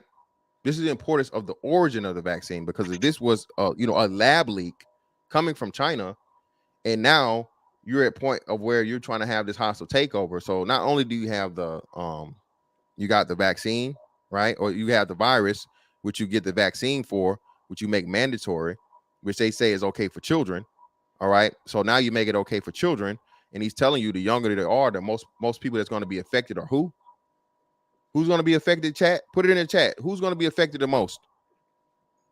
Well, the weakest. Well, not the weakest, the boys. Oh, okay. The boys. Okay. So now there's a literal chemical enforced attack on a whole generation of who you need to fight in a war, right? Your war fighters, your young men, your men, the young boys that are going to become men, and then to the point where they're saying now, average in 5 years, you may need a heart transplant. Do you know how detrimental that is for any type of plans if you're thinking long-term strategy for war fighting? So let me put it into the proper frame. I am not under the impression that China sent this out to attack us. I'm under the impression that the global, the corporate machine, I call it, just runs the planet. The corporate machine said, China, do this. So it's not China. It's the corporate machine that did it. Okay, I got you. So that's consistently with China is not doing anything to us. They're a puppet. I got you. So I got you. So China being the hand of whoever's controlling things, I got you. I actually agree with that premise. China being the to make things move, all right, or whatever, right? So not only do you have the virus, then the vaccine, but then remember we got to go back now to the fentanyl, right? So now you have America taking all these huge hits that seem very, very small and minuscule, but at the same time, if you're thinking long-term things to you know, unseat power from this, you know, the people that's been leading in power for however much, eventually, man, over time, it's going to take its toll. So I'm telling you, man, it's stuff is crazy. And saddest part about it was that people allowed children, bro. You allowed your children to be forced to get these things, man. And people were making their children get this shit out of their own fear that was never proven in the first place. You know, what I find amazing is that nobody caught on to the fact that first of all, the RNA is sent in to your cell and that's something. No synthetic RNA, you're not sending that into my cells. My cells make their own RNA instructions from the DNA in the cell nucleus. So, but what kills me is nobody caught on to this deviant nonsense when everybody had to mask up the whole world over almost immediately. And that, you know, when that happened, I said, maybe us old-time conservative theorists will get a little bit of a reprieve here. Maybe somebody will start thinking. No, nobody caught on to it at all. The whole world masks up in a matter of a couple of days. The whole world. Yep. And nobody caught on to the power that can pull that off. And they, as you say, fed this filth of whatever you want to call it, of the needle, of the jab, into their kids. Yeah. So that's why I say, when people talk about the New World Order, folks, it's been here for 200 years. Snap out of it. Think. You got to have courage here. It's, we're living like gods. I am. Are you, Mr. Fantastic? Oh, indeed. I'm living like a god. My whole 68 years, I've lived like a god on this earth. And I haven't always been red-faced and ugly. I've gotten a lot of pretty girls. So not only that, so we're living like gods. So to sit here and to whip yourself into a frenzy over something you have no power over is ridiculous. The jab proved how powerless we were. Who can make you? If you look at the fact that, again, the RNA is synthetic and sent in to challenge your own body's RNA message, who maybe they didn't know that. I don't know. I looked into it. I knew it. But who would do that to their kids? Yeah, you in the military, didn't you have to take the jab, Fantastic? They got me, man. But I didn't take the mRNA one though, and that's the most important part. I knew better than to fuck with that. I wasn't gonna fuck with that. How'd you get around that being in the military? Well, no, I took the what's name. I didn't take the what's name wasn't the mRNA. It was regular spike protein. It wasn't even. It didn't have a spike protein, not a non-replicating. The what do you call it? The Johnson & Johnson. Johnson was an mRNA and it didn't have the replicating spike protein, so it was a lesser of two evils. So they gave you a choice. They gave you a choice to turn down the mRNA. Well, it really wasn't even want a choice because they was actually during the time when they was doing it, they were only the only thing that the military ever actually, I don't want to officially say, I'm not gonna say from official capacity that they promoted or whatever. I'll say that the only thing they offered was when I was, and they were making it mandatory in order for me to get off for liberty, was the mRNA vaccine. They stopped dealing with, and they were not issuing out the Johnson & Johnson version and not mRNA versions. So when go ahead. So here they got this jab that everybody that thinks a little bit goes, no, hold on. And they got this jab that they were able to force on people just to keep their living standards, such as nurses and doctors and these and this group and teachers and everything. And I'm going, and I'm going, okay, see, and again here I'm going, okay, folks, is any goddamn thing sinking in yet? There's an international corporate machine that is controlling now and has been for 200 years, but now it's obvious with the internet, with the age of the internet, the information that's available.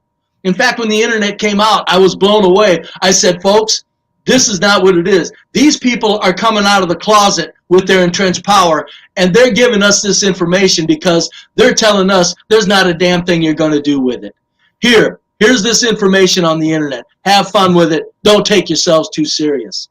Okay, but still, let me move on to Aaron C, right. And then we got C Moses. Aaron C, what's up with you, fam? Hey, what's up, man? A couple questions for Mr. Be Brave there. First, want to ask, a second ago you were kind of saying do you have that kind of nihilistic mindset? Because I hear you stating things like, oh, you can't do anything. It's out of your control. You don't believe in just acting like we're powerless at all, do you? I believe in living your life as an individual and quit talking fantasies. That's the most disgusting part about it. If you're talking about like we can take this power back from this corporate machine, you're talking like a fool.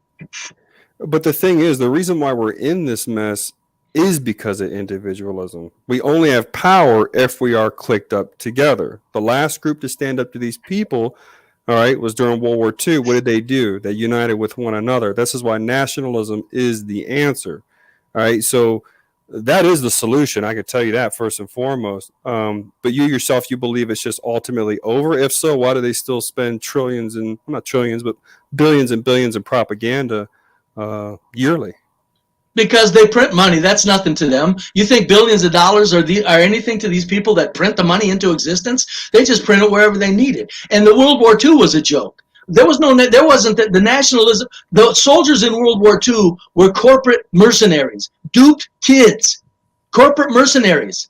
So I'm saying, and I don't know if you could call it nihilistic. I'm just saying realistic. And no, there's not going to be any nationalistic move because we're all too divided and we're all too worried about hectic day-to-day living, and we're all still living very comfortably. So they're not going to take us down too far because they want that comfort factor to keep us, who cares? I'm going home to eat and sleep. But no, if you think that there's and I understand the individual thing, what I meant by live your life as an individual is just appreciate your existence and your family and your friends and love life every day, because where they take us is where they're going to take us. And you don't know when they're going to take us or what. That's why I say live every day your life. But the nationalism thing, that's childish nonsense. There's not going to be any uprising against this corporate machine now. They've had the power for 200 years. They've got it refined.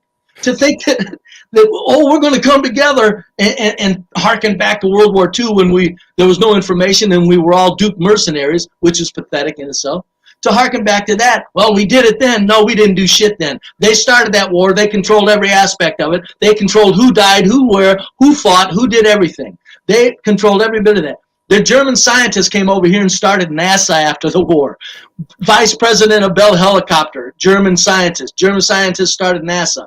Doesn't that seem a little fishy if you think World War II was this magnificent? Sure. I mean, however, I will have to tell you that right there, what you did state is a theory. I do look at World War II a little bit different, where a bunch of countries, coerced into fighting. Some other countries, I do believe that, but was there some countries actually trying to save themselves? I do view it from that perspective. But the thing is you discredit nationalism, I think, to a heavy degree. But if you look at the countries that are about to be almighty and powerful, if you do look at China, you do look at Israel, they're about as nationalistic as it gets, aren't they? Yes, they are. You are correct. In propaganda. I'm telling you, this planet, you're not going to have humans killing each other anymore. Right now in Russia and Ukraine, they got soldiers that want the hell out. They got to get convicts on vanguard to fight Russia's war. The Ukrainians are saying this. We don't really want any part of this. There's many humans are catching on in a way that they're going, wait a minute. This group of humans didn't do anything to me, and so why is the corporate machine all of a sudden acting like we got to fight? People are catching on to that more and more. The nationalism of China is overblown. What you have is you got a very tight corporate fist on China. That's not nationalism, sir. That's corporate control to the mean degree. Right now, the corporate control in America is still very friendly. In China, it's not friendly. You do what they say. Russia, it's not friendly. You do what they say. And it's still that international clique. I see what you're saying, but that international clique, populating maybe 2% of the world's population, we still outnumber them significantly. And I see what you're saying. I'm kind of black pilled just like you are, in the sense of because with the technology is what makes this one a motherfucker. Because this go around, they're gonna have technology in place to where as soon as you even have the thought of rebelling, you're terminated at your house, just sitting in your crib. You can't do anything. Right. So I do see it from there. But where it currently stands, you still have the Constitution, et cetera. You still have freedom of speech, and I think that I don't know, just me personally, I still think there's still slightly a war to wage. I would say we can't just go out doing nothing, right? Well, where's your freedom of speech if you say the wrong things on YouTube? Where's your freedom of speech if you say the wrong thing and in certain countries you go to jail? That's a Where's your point. freedom? So the point, and I'm talking about free first world countries, you go to jail if you say the wrong thing. But as far as like, again, the notion of us gathering to do something, there's not enough spirit there. There's too many people suffering too much, spread out, and there's too much now. There's too much. There's not poverty in America. There's no poverty in America. But there's too many people at the bottom that are just like, they're just going to work and scraping by. The nationalism that you are, and I don't mean this insultingly, sir, I don't. The nationalism that you're dreaming about is just, it's almost silly sounding. If you really look at the whole corporate machine, the way they have the countries now locked into their entrenched, and I think they've had them for 100 years, but now it's just, and as you say, the technology is going to even get more invasive. So Okay, somewhere, that's why I said. Let me get C. Moses in here. Go ahead, C. Moses, brother. Appreciate your patience. Go right ahead. Yeah, no, I mean, I just this is an interesting conversation. I think it's weird because on one side of the coin, we talk about the individuals waking up and that being sort of the light that's cracking.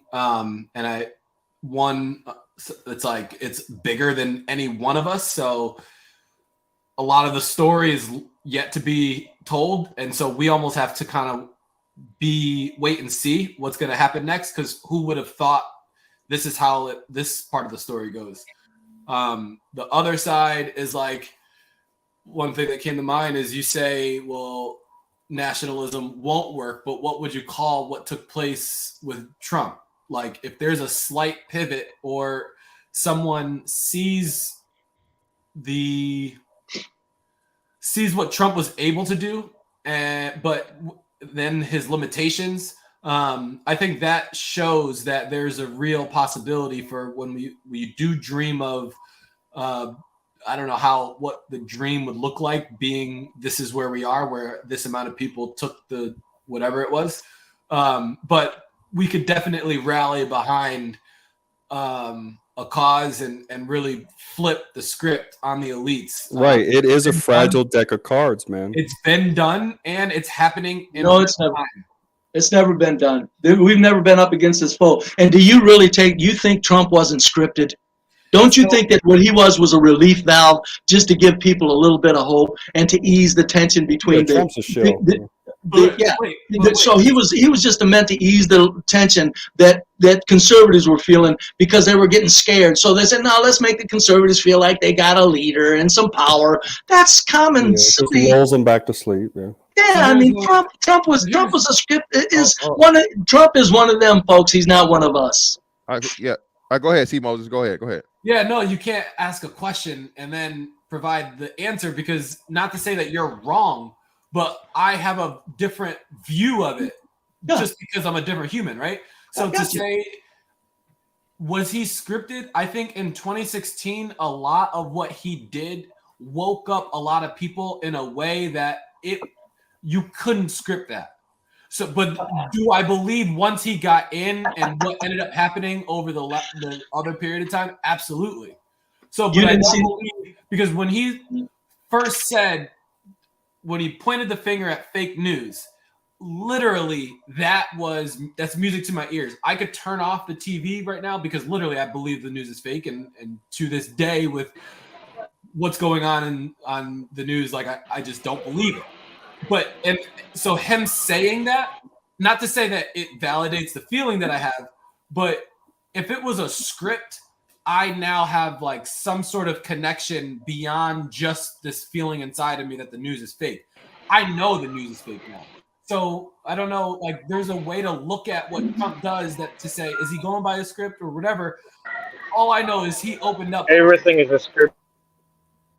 What you got to remember is no matter what, where, or how, if somebody's scripted, don't be a fool and follow them. You don't follow any person. Well, no, he was talking about Trump as being somebody who set some nationalism in motion. And I'm saying Trump didn't do anything but make people look like idiots. Trump, if he did anything, made the biggest joke out of the presidency of the United States of any president in history. He turned it into a joke. The first thing he did when he became president was he tweeted like a silly junior high school person. Yeah, you're both right in a sense. I have to admit, you're both kind of right, because he's right in the sense a lot of people did kind of wake up, fake news, learning those that there's those terminology now that I see in the public that wasn't there prior, right? You know, it maybe was a testing ground for the elites to gain whether America still has that fight in them left, you know. But What's the answer to that? yeah, but at the same time, I would say, you know, be brave. He is correct. If you just look at all you have to do is look at who financially donates to people. Whoever you pay for is who you work for. They're all just operatives. If you look at it, you can find out where they all get their funding from, you know. And so yeah, he's right about that. The two-party system is a total hoax. The United States was never meant to have two parties. It was meant to have multiple parties. People like Fantastic and I should, you know, he should have his own party. I should have mine. There should be that third rail. If you notice in America, they're really big on not allowing that third rail. Okay, they never let that third, because they know what that third rail will become. You know, that's why they don't allow it. That's in politics. Of course, in reality, you do have your own party. Like, you do have your own tribe. You do have, like, that's what this is. So the reality is, we the people have the power. How can someone represent me, though, when they share thoughts that are similar to mine? They're banned on the internet in the public forums, like the gentleman said. We the people do not have the power, sir. Stop it. Stop it, please. You got to understand your enemy. If you're going to do anything, you can't underestimate your enemy. We the people do not have the power. We ain't never had it. Didn't you just say you live like a god? Let me hop in real quick. Didn't you just say you live like a god? Yeah. Yeah. Let me hop in real quick. And this is why I say too, right? So I'm not of the black pill ideology. I understand it to a degree, but to say like there's no chance, there's no nothing or whatever, and then like I said, if you get to let's just say from a religious standpoint, right? You mentioned Christian earlier, right? I don't know if you are Christian, but you mentioned Christianity earlier, right? So there is going to be a time, you know, if you believe in prophecy and all these whatnot, what have you, great turmoil, all these other things, but in the end, you know, the good shall win, pretty much, right? We'll just leave it at that. We're not gonna get too deep into it. So this is what I'm saying, and I'm with Up Aaron C. And C. Moses, to where the point of where you have to be us, those of us that are saying, hey man, you're not gonna fucking even. And now let me address the freedom of speech. I understand that, right? But even in the case of freedom of speech, right, there's always been a self-monitoring and a societal norm and acceptable thing. So even, you know, you wouldn't go into a kindergarten class and and cuss like a sailor, right? So even though you have the free speech to do it, you know what I'm saying, you have a monitoring of this. Now, I do not agree with, like you're saying, the manipulation of it to where, you can't say anything negative about rainbow people. You can't say anything about genders. I understand what you're saying. But at the same time, we exist here to fight against that and push the fact that you're not going to infringe upon it. You're not going to take that away from me. And that's what it gets back to the original point of where I think me, Aaron C. and C. Moses more agrees to the point of where if you have a certain amount of individuals that are willing to not go and not fight, can you win? Possibly not. But can you fight off to the point of where you're secure in your group and they just leave your group alone because that fight's just not worth fighting? That's another thing. Because even when we get to the dystopian stories, right, to the point of where even going back to the novels, you have these sects and these groups of rebels, right? The people that rebel against it, and they have to live off the grid. They have to do some sort of way, and they make their own way to do something outside of the totalitarian system. Even in those points of where they were telling you these are going to be, this is not fiction. It said it's fiction, but this is what really the plan is to be. That's going to happen. So if I have to live my life as a part of those rebels or whatever, hey, I'm cool. I'm fine. I'm willing to deal with that. But like you said, in order to be in just under the thumb of the the fucking whatever it may be, the cabal, whatever you want to call it, so on and so forth, we just lay it down and say there's no hope, there's no hope, there's no hope. Well, they win, and then everybody's there's no point of living at that point. Yeah. Right? Oh, no point of living. Hold on a minute. Hold As on. a slave? I know, but willing slave? Huh? No, let him go. Let him put his say your point. I mean, look, I understand if you actually got a number of people and you lived off the grid and everything like that. First of all, if you actually gain power doing that, they'd wipe you out in like a day. But don't tell me there's no point in living just because you realize that we're powerless. I mean, look at the magnificence of everything. Look at the inventions and everything that's around you and the technology. And I'm not worried about what Christians think. I'm not a Christian. I'll say praise the Lord because it feels good. Just brought it as a reference. No, that was a good point. That's I'm not saying you were. I wanted to. No, I just want to make it clear. I'm not sitting here looking for the end times. I'm not that. But what I do say is, like, don't think there's no point in living. Don't whip yourself into a frenzy to where you can't live your life if you can't do anything against this corporate machine. You know, don't do that to yourself. Snap out of it. Live, have fun, love your family. You live your life and you fight back. Though life is supposed to be a fight. Almost every religious doctrine teaches that. So you know what I mean. That's just part of living on this earth. You know, every day getting out of bed. You know, it's a fight basically. As a man, that's how it is. Just look at the rest of Mother Nature. That's how it is. That is actually normalcy. So that's the exact way that I should perceive it. All right. Okay. You say that fighting is normal. I say fighting is normal when you're in the wilderness and you may have to fight for your hunting gathering area. But I'm telling you, in the modern age, warring is not normal. Nobody wants to do it. Nobody on the ground wants to do it. You're wrong. They're being forced to do it. We're not gathering together saying, wait a minute, there's no Americans gathering together saying, we got to go help the Ukrainians in any numbers. There's no Americans saying, we got to go get the Chinese before they get us in any numbers. They tell you the wars are a natural part of human species because that's what they want you to fall for. Don't you in your own soul have a great deal of empathy and peace towards anybody, no matter who it is, even if you don't know them? Yes, that proves that war is not necessary. We're being led that way. That's all. Okay. All right. Well, let me get back into this one because I got a couple things I got to go over. So let's go over this chart, and I can't speed this one up. So.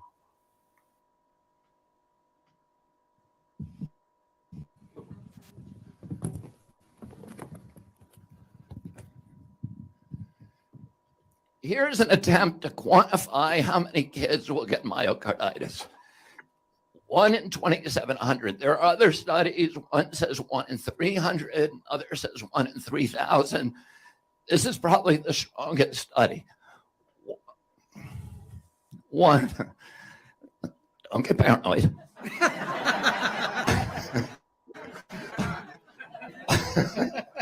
One in 2,700. Kids are going to get myocarditis. Boys will get myocarditis from this vaccine. Oh, I need that. So let me put another number on this. Myocarditis affects 37.3 people per 100,000. That's 373 people per million. Keep that number in mind. 373 per million will get myocarditis, boys.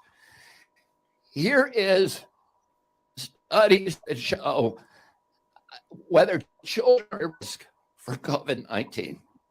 This is a Johns Hopkins study. Researchers in this study were unable to find a single American child who was healthy who died from COVID. There is zero risk if you're a healthy child, zero. And yet there's a huge risk from the vaccine. Here's another study that says the same thing. This is among children without comorbidities. This is a study that came out this week, a very, very large German study from the entire German health database. So this says 3 children per million and 0 children under 5 died. They could not find a single healthy child under 5 who died. And over 5, it was 3 per million. So compare that to 373 per million who are going to get myocarditis. Half of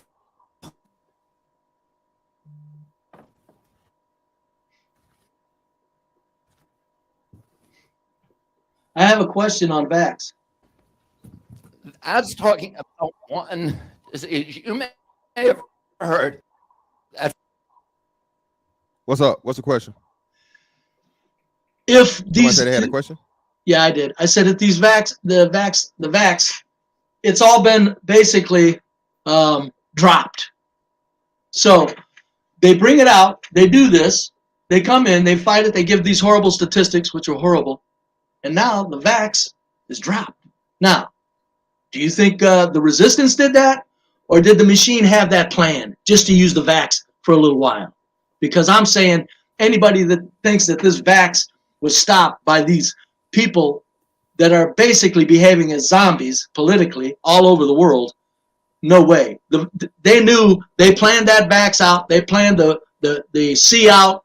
They planned it out. This is where it's at. And right now there's no vax. So that means they're moving on to the next thing. You might be partially right. I attended 3 anti-lockdown protests, and let me tell you, shit was getting buck wild. So it might be a mixture of the two. Yeah, well, no, the lockdown is worse. Yeah. Well, I was gonna say this again. It's a part to the ultimate. You know what I'm saying? The steps, because again, listen, we can't just look at anything and everything for just what it is. You and what we like to do, you know, as a quote unquote conspiracy theorists or whatever, those that look deeper, right, and actually look into it. Now, what was the most important part of the vax?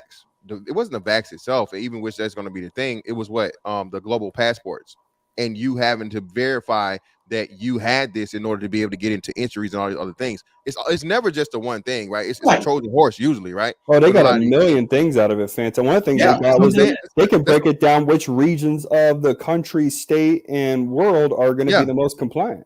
That's what I'm saying. That too, and like I said, and shout out to VNC, the biggest thing, and even with the Trump thing, right? When I look at the Trump thing to see the whole, you know, the Trumpers and the MAGA and whatever, that was a test to see, you know, how many of these type of people were left in the country. Yeah. Where does, you know, patriotism stand? Where does nationalism stand? Where does conservatism stand?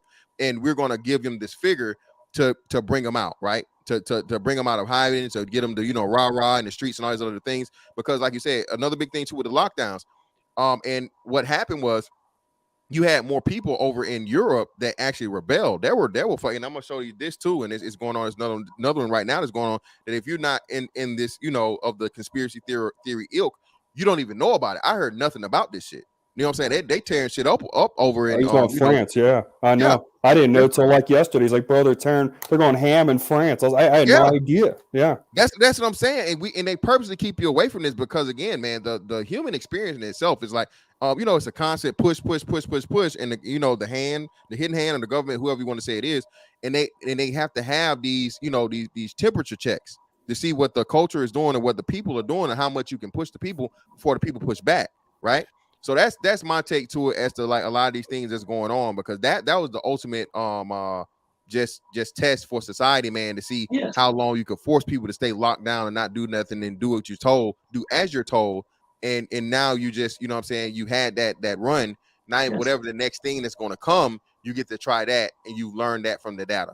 Right. Yeah. And so the point is that the tension that comes from the Trump tards is needed also. They need, like you say, there's 1,000 things that they get out of these things. They call it a death from 1,000 cuts. No, the Trump tards created stress and tension. That's needed also for control. So they can't have any harmony anywhere. They'll destroy it wherever they can. And you are right, fantastic, and get a boatload of information on who's willing to do what also. But it's still, the bottom line is it's this corporate machine. And it ain't no governments. They're telling the governments what to do. But be brave. Let me tell you this though, because here's the thing, and I guess this has to do with anecdotal, like personal evidence. But I have to say, man, like we can't believe what the news tells us about the jab rates, because they said some countries like 80% of the people got it. Yeah, but they said it said it's 75% here, bro. Yeah, and we don't really know. We don't really know. And what I can tell you was, a lot of people that I knew, not just personally, but online people that were streaming, they were saying, I'm not doing, especially us of the Christian faith, they're saying, I'm not doing this. You know, if it comes to either starving death, I'm not doing this. And I'm not going to Fed post here, but if I tell you I'm not doing it, okay, and I'm an armed American, what does that mean? If they, if they try to starve me to death, what am I going to do? What are me and 50 other people like me in the town that I'm in? How much havoc is that going to wreak?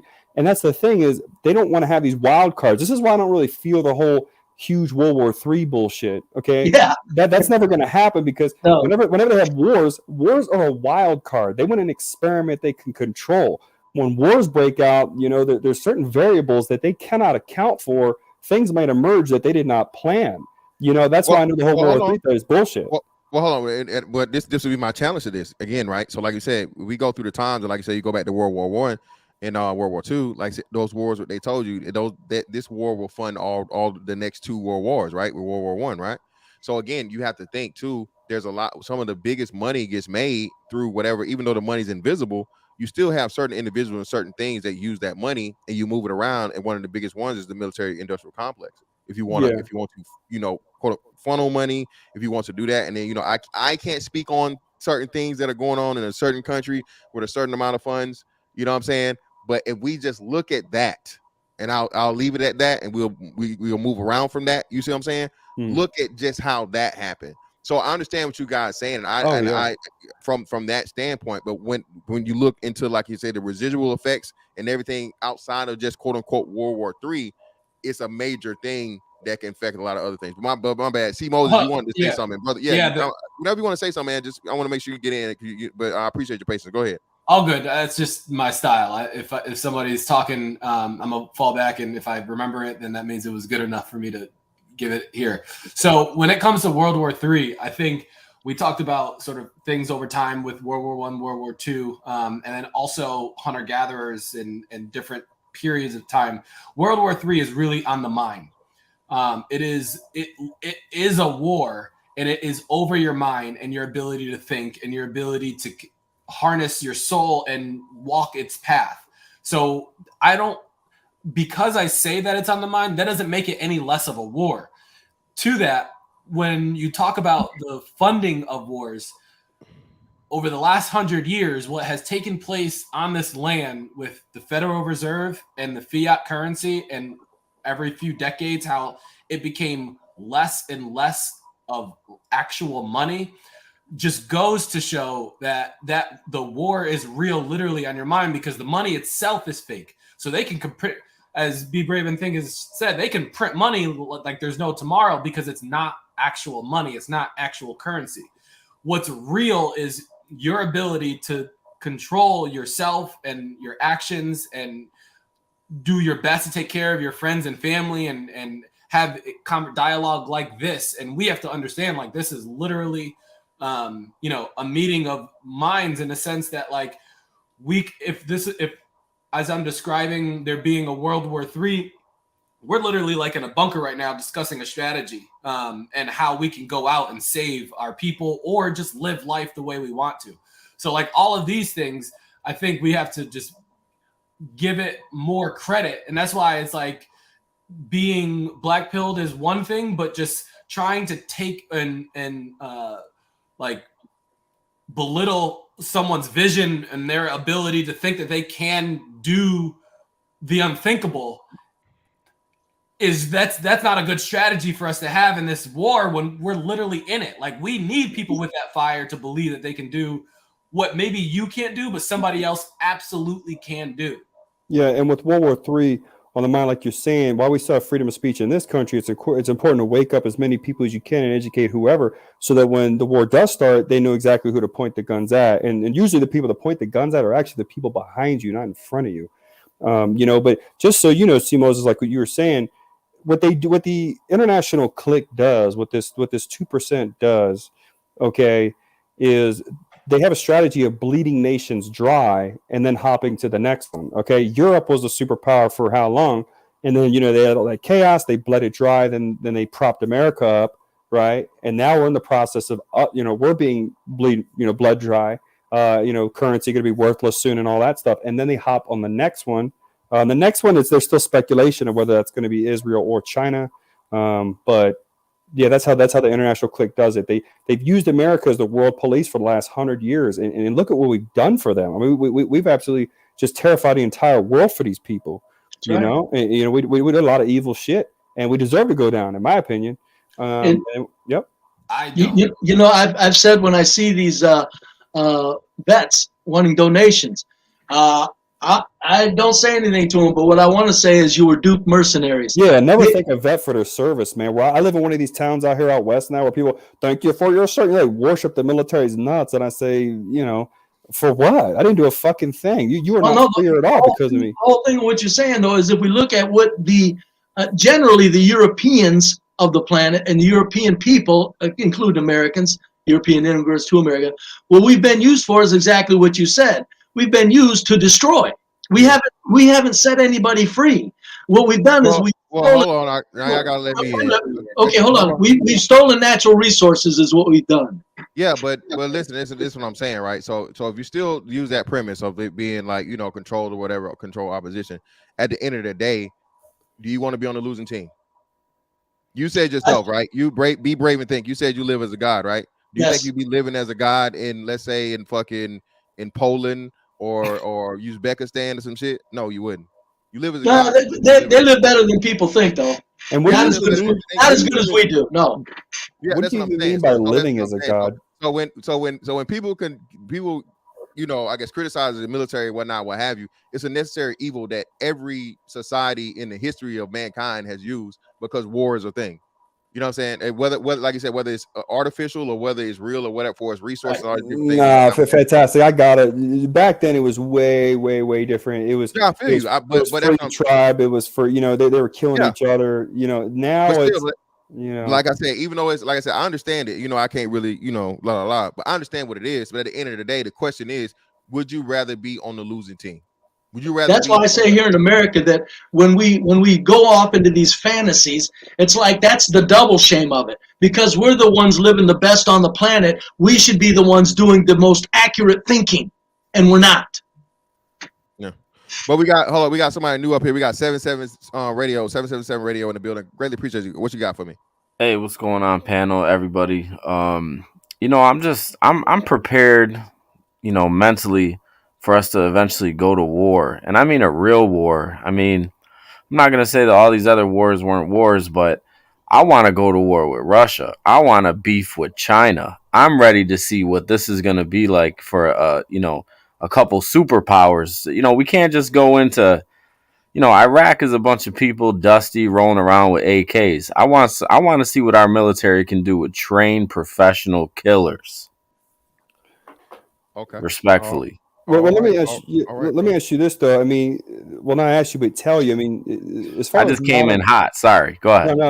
Well, I have to say. I mean, I can only assume you're kind of a younger person with that. I ain't younger, but all right. Because I'm gonna tell you right now, you do not want war with those crazy ass Russians, man. Well, no, hang on now. Now, let me just if I may. Now, you're from America, correct? Of RNC? Yeah. Now, you're saying you're scared of the Russians? Scare is not the terminology. You kill if you have to. You do what's morally right. For me to go fight Russians right now because CNN said I should is retarded. Listen, if a Russian, let me ask you a question. If a Russian, and shout out to Be Brave and Think, if a Russian knocked at your door, sir, are you going to hide in the bathtub like an old white lady and start screaming for someone to help you? Because that's the problem with America is we need more fighters and less crybabies like you, respectfully. Whoa, hold on. No, that's okay. Let me say this. So hold on. So 77 radio, brother. What's up, fantastic? What's up, bro? So how old are you, man? If you don't mind, 20s, 30s? 36. 36. Oh, you okay? You sound you like a child. got a nice sound. You got a nice sounding voice, man. So this is what I say, right? Well, fantastic. Let me say something real quick. Let me defend myself real quick. Because again, we're on the internet, and you see all the time with people you deal with, manosphere shit. Where people are you in the Navy? One second. I was in the past, but let me explain this. In the past, when you were a man in the past. Go ahead. There's no pride in being in the military. This retarded, prideful shit of being in the military is absolutely retarded. All the United States does is go around spreading fucking globo homo, putting people under their world banking system. There's nothing glorious I'm sorry to hear that. We're not fighting 1776. There's nothing glorious. But let me explain this, okay? As far as fighting goes, the main fighting that's done now, especially while we still do have constitutional rights, I've been involved in activism in the last 4 to 5 years. Okay, so I've done way more to counteract these people than you ever have. You know, sitting in your crib talking about, want to fight Russians. But you haven't, though. But you haven't. I haven't what? What do you mean? You haven't done anything. As far as you said, activism. That's not going overseas and fighting. So how does it benefit? Okay, so if you go overseas right now to fight, how do you benefit the average American citizen?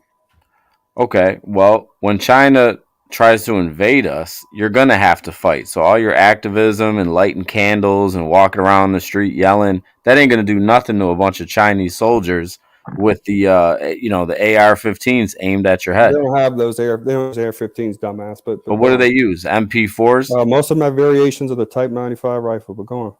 Okay, well, you're not in the military anymore, so you can't really talk about that. Oh, I see. This is fantastic. You see this shit. And you were in the Navy, the weakest branch. He's one of the people. You said the Navy's the weakest branch. You were in the weakest branch of the Nuclear military. subs and aircraft carriers. You hear that? That's the weakest shit. Fantastic. Navy SEAls. I got this now. Wait. I got this now. So, radio, brother, were you, or are you? Well, we'll say were. Of course, you're not. We're not gonna say you act duty. Did you serve, brother? I'm not going to answer that. Yeah, did you serve the elites, man?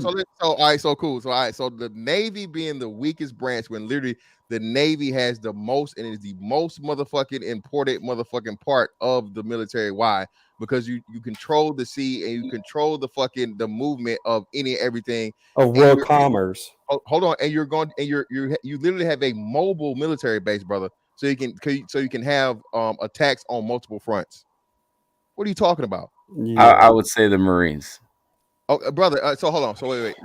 I'm glad you said that. Now, do you know? Do you know how the Marines get to where they're going, brother? Go ahead. I see where you're going. Fantastic. Not just that. Fantastic. There's nothing as far as Marine recon, all the other top-notch Marine shit. Navy SEAls trump them. That's what I'm saying. So what the fuck is this guy talking about? Hey man, listen. I don't want to make this hostile. Hey man, I like the pushback. It's fun. Hey brother, everybody is this good shit, man. You come in talking shit. I like Buddy's personality. Yeah, he shouldn't be calling people pussy because everyone here, for the most part, not just me, but probably a lot of people listening on this panel, we're all strapped up, ready to go, just like you. All right. The Russians are my enemy. The average Chinese person isn't my enemy. If they invade us and they go to war, you're talking about a Russian knocking on my door. If that Russian's knocking on my door, it's going to be because my own government or that international clique has brought them over here and placed them there. Yeah, but and I would say this, man. I would say we go calm it down a little bit, right? Because like Buddy, I like Buddy, but I like Buddy's style though. Listen, man. The point of the matter is this: whatever your views on the military are or whatever, it's a necessary evil. Point blank, period, across the board. All right. I know you guys are saying all these different things and whatnot, what have you. You have borders for a reason. The reason why the currency is what it is, a big part of it is a part of it too. I understand, like the overarching, hidden hand or whatever, is the military power that's behind it. All right. So you started saying all these different things, the military this, military that, whatever. And I'm actually gonna do a military stream. I have to, because everybody been talking shit about the military lately. And nice. I'm gonna have to motherfucker, you know what I'm saying, put some on this so we can just really have this. I want to have a military stream so people give me their opinions and all these different things.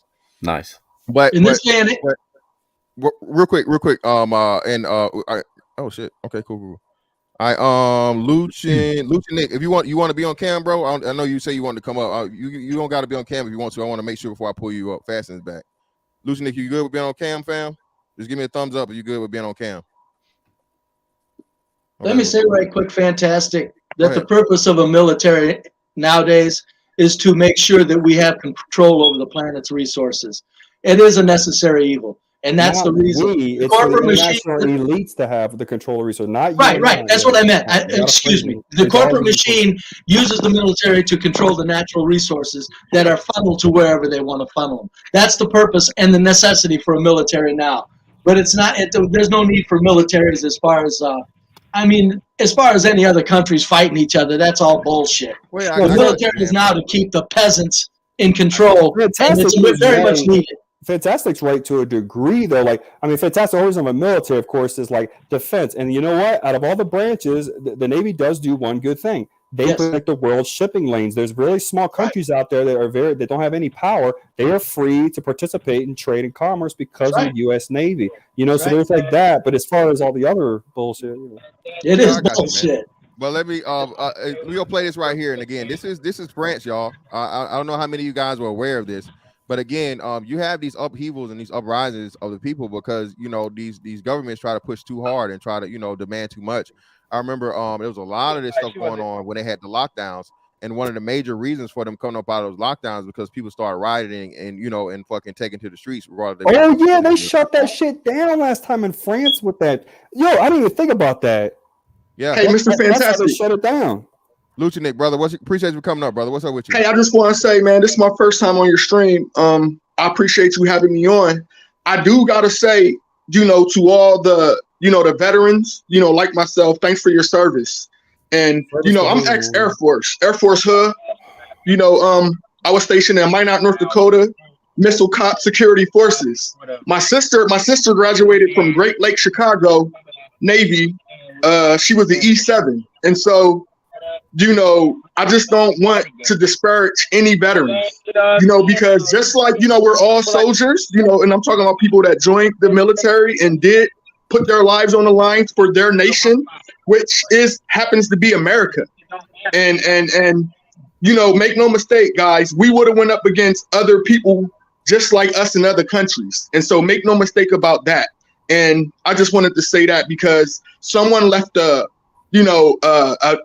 not so pleasant taste in my spirit when they was trying to disparage certain branches of the military. So I just wanted to get that off my chest. I'll mute up. Thank you. It's all good, man. We just joined for the free college and shit, man. Hey, fantastic. Before you play that clip, man, could you imagine if we just dropped those French couple care packages loaded with gats, Anyway. Navy boys sit on boats. All right. I was actually air crew, but Navy boys sit on boats. All right. Fantastic knows my air crew. When it's time to fight, that's not what my sister did, though. That's not what my sister did. You're sitting on a boat safely. That's what Navy boys do. This dude's like a 5-year-old. Yeah, are you the one that? Hey, radio. Hey, man, listen. But are you the one that never even joined? Like, did you take your ASVAB? Did you did you go to basic training? Did you go to tech school? Did you join? Because you said you didn't want to answer that question. He's gonna say he's Marine Recon. What? Sir, I'm not going to say anything, but you've never shot. Right, so you've never shot a weapon. Negative about our military. Have you shot your weapon? That's not for you to know. Just know that I took my ASVAB. I scored very high on it. I go to the range weekly. Let's go from there. I shoot my weapon, dumb. I go to the range weekly. Yes, I shoot them both. I'm not talking about a range. I'm talking about an actual target. Oh, bro, why does that matter, bro? Play Call of Duty. Wait, hold on. So let me I'm sorry. Radio. So radio 777 radio. This is what I say, right? I just you sound so arrogant. Hold on. Chill out, man. Chill out. Trolling, man. Yeah. Listen. So 77 radio. Who does more damage? The individual soldier or the F-18, the fully armed F-18? I would say infantry. Really? You would? You more would than a say nuclear sub? More than a nuclear sub? Correct. Yeah. You would say wrong, bro. Oh my god! Like without a doubt, guaranteed, brother. An F-18 payload, fully loaded fucking payload, bro. Dropping fucking warheads. How many times is that payload dropped? Fantastic. He thinks No. I know what you're saying. You're saying as a dude holding a gun. Your tax money's paying for all kinds. How many times is that payload dropped? How I can't tell you how many times. I can tell you what they're telling us in metric tons. They're saying, however many metric tons of ammunition is being dropped. So I mean, if you could quantify that into numbers, I know that effect is going to have and do more damage and have more impact and is a bigger deterrent than any single soldier. And that's not a disrespect. Hold on, let me get this clear. Shout out to infantry, especially. Look, I agree with you. If you infantry, bro, hey, you cut from a different cloth, brother. Yeah, I appreciate you because I'm not signing up for that shit. That's not what I'm signing up for. But at the same time, again, what you come to learn the military aspect of it, and this is why I like the trolling part. You let it go, right? And because we can get to the deepest part of it. You understand it? It's a part of the whole, right? Because like that'd be like me joking, oh nigga, you just cook. You know what I'm saying? Or hey man, you just cook in the military. Well, you can't eat, you can't motherfucking function if you don't eat, right? You know what I'm saying? You just order the parts. Well, if you don't order the parts and you don't have the ammunition, you don't have the dish, you don't have that, and so on and so forth. Well, you don't have the things you need to fight. So the whole thing in this military thing, bro, it's all part of a whole, and we do troll each other. I mean, shout out to my man. Where you at? Oh damn, he dropped down. But Lucianic, man, Lucianic, bro. We all joke about the Air Force, man. It was the chair force. And I done heard all the shit about the Navy and so on and so forth. So I don't take the shit, especially saying you served before, man. I understand. We again, what's the name that called me up here and said so many things. Shout out to my man. Shit, I can't think of his name right now. But shout out to him. Y'all know what I'm talking about. Listen, bro. But I'm gonna have the military stream, so make sure y'all pull up for that when I do it. But I do want to play this and get back to the point. And Mr. Fantastic. Yeah, go ahead, Faston. I just wanted to add. just to add my little two cents on the military talk. The Marines, right? Everybody knows the Marines as the bad dogs. Hoorah! The best of the best, right? But they don't realize they're the puppy dog who quote unquote go over there and kamikaze. Why? First guy, he's sitting there, be like, I'm relaxing. He put his feet and he just press a button and the Can you drone turn goes your and do volume? the Turn job. your But the volume down in your Marines, car. they go down there, they sacrifice themselves, but their brainwash to think that the big does. So I prefer to be Air Force because I can only get to push a button in my office in America. Because you're scared. But 777. Listen. No, because You're saying that you're an older dude in your mid 30s, but the sense of pride that you have, which is a false sense of pride, that's the same thing a police officer has. Even though they. That's why he needs to be in the front. Yeah, you Well, gotta well, lose let's, your well, sense let's, of pride. bro, It's hold on. Let's trash, do this. bro. Hold on. It's Let's do this. Let's do this. This I will say this. Every individual has their own individual reasons for whatever they may have joined for. Some people join it for patriotic reasons. Some people join it just for the check. About 5% fantastic. Brother, I'm not trying to speculate that. And what I don't want to do, y'all know this, bro. I'm not going to disparage that. Okay, not first and foremost, motherfuckers. That's how my ass been getting paid, and I'm about to be getting a paycheck for life for the same military y'all motherfuckers talking about. So fuck the hell what y'all talking about. Let me put this officially on the record. Fuck all that shit y'all talking about. I don't know if y'all retired or whatever, motherfucker. I'm about to get this check. But 777, real quick, could you Yes, tell sir. me why are you so prideful about the military? What makes you have so much pride in that? Explain. What do you think you've done for anybody, man? Well, sir, have you served in the military? You said you were in the Air Force, correct? Or the Navy? No, he's in the Navy. Yeah, Navy air crew, but Okay. it doesn't matter. Let's pretend I got a Medal of Honor like Audie Murphy and killed 200 motherfuckers. What difference with that? How's that benefited our country or society directly? Could you tell me how, please? Have you? Because nobody wants to come over to our country and try to do shit blatantly in our country. That's Have you not fought? funny. Let me ask you. Let me ask you, Aaron C. Let me ask you a question. Sure. Have you fought next to your brothers and watched one of your brothers die? See, I'm I'm asking you a question, sir. Have you fought next to your brothers and seen one of them die? Why would I need to? Have you? No. No, you haven't. No, I'm What smarter can you than that. What can you say about serving your country? What have you done besides what? Push buttons, Listen, got off your boat, and went safely home? You're saying the actions that you did were like super heroic. All that's cool. But Wait, what about truck drivers? Are we serving the country? Truck drivers, we're feeding America. Without us, you get no food. So are we also serving our country? Sure, truck drivers do way more for the country than anyone in the U.S. military. See, we need to reject, and we get. When did you hop over the wall? Or what wall? The Great Wall of China? You're a truck driver. When did you hop over the wall? Yeah, man. Let me do this, man. Let's check out this video. Y'all getting out of hand, bro. Hold on, I'm gonna play this video and get back to the topic. Shout out to me right now. The Navy is probably the strongest branch in the military. It's comprised of Marines, Navy SEALs, its own air wing, and nuclear submarines. Exactly. Again, man, if you know, you know. Shout out to my man Mike in the building. Let's get to this. As you guys can see, sound to it, but this is France, man. I don't know what the name of this street is or this bridge or whatever. They tearing up shit. Go ahead. Say again. When was this? A day ago. Let me see. Wow. Well, the socialists are tearing up stuff again over there in France. 27. Nah, that's not the socialists, bro. That's the citizens. Well, you know, France is a socialist country, and they get a lot of services and stuff for free because they steal from Africa and the Caribbean, and so their lifestyle is financially supported. But when they don't get what they want, they start tearing up stuff. So when I say the socialists in France are tearing up stuff again, I'm talking about the whole country. Okay. Yeah. Can I respond to this fella right quick? You're saying that France is stealing resources. Pardon me? You can't respond to me. No. We don't. I don't want to hear it. The truth Everybody hurts. else want to hear it. No, well, okay. But anyway, so do you think America hasn't been stealing resources for cheap? What kind of silly statement is that to blame France as if they're the only ones stealing resources? All of the first world countries are taking resources for way less than they're supposed to be paying for them, and they're doing so under the gun and the destruction of each country they're getting the resources from. They said in Western dictators and then give the Western dictators.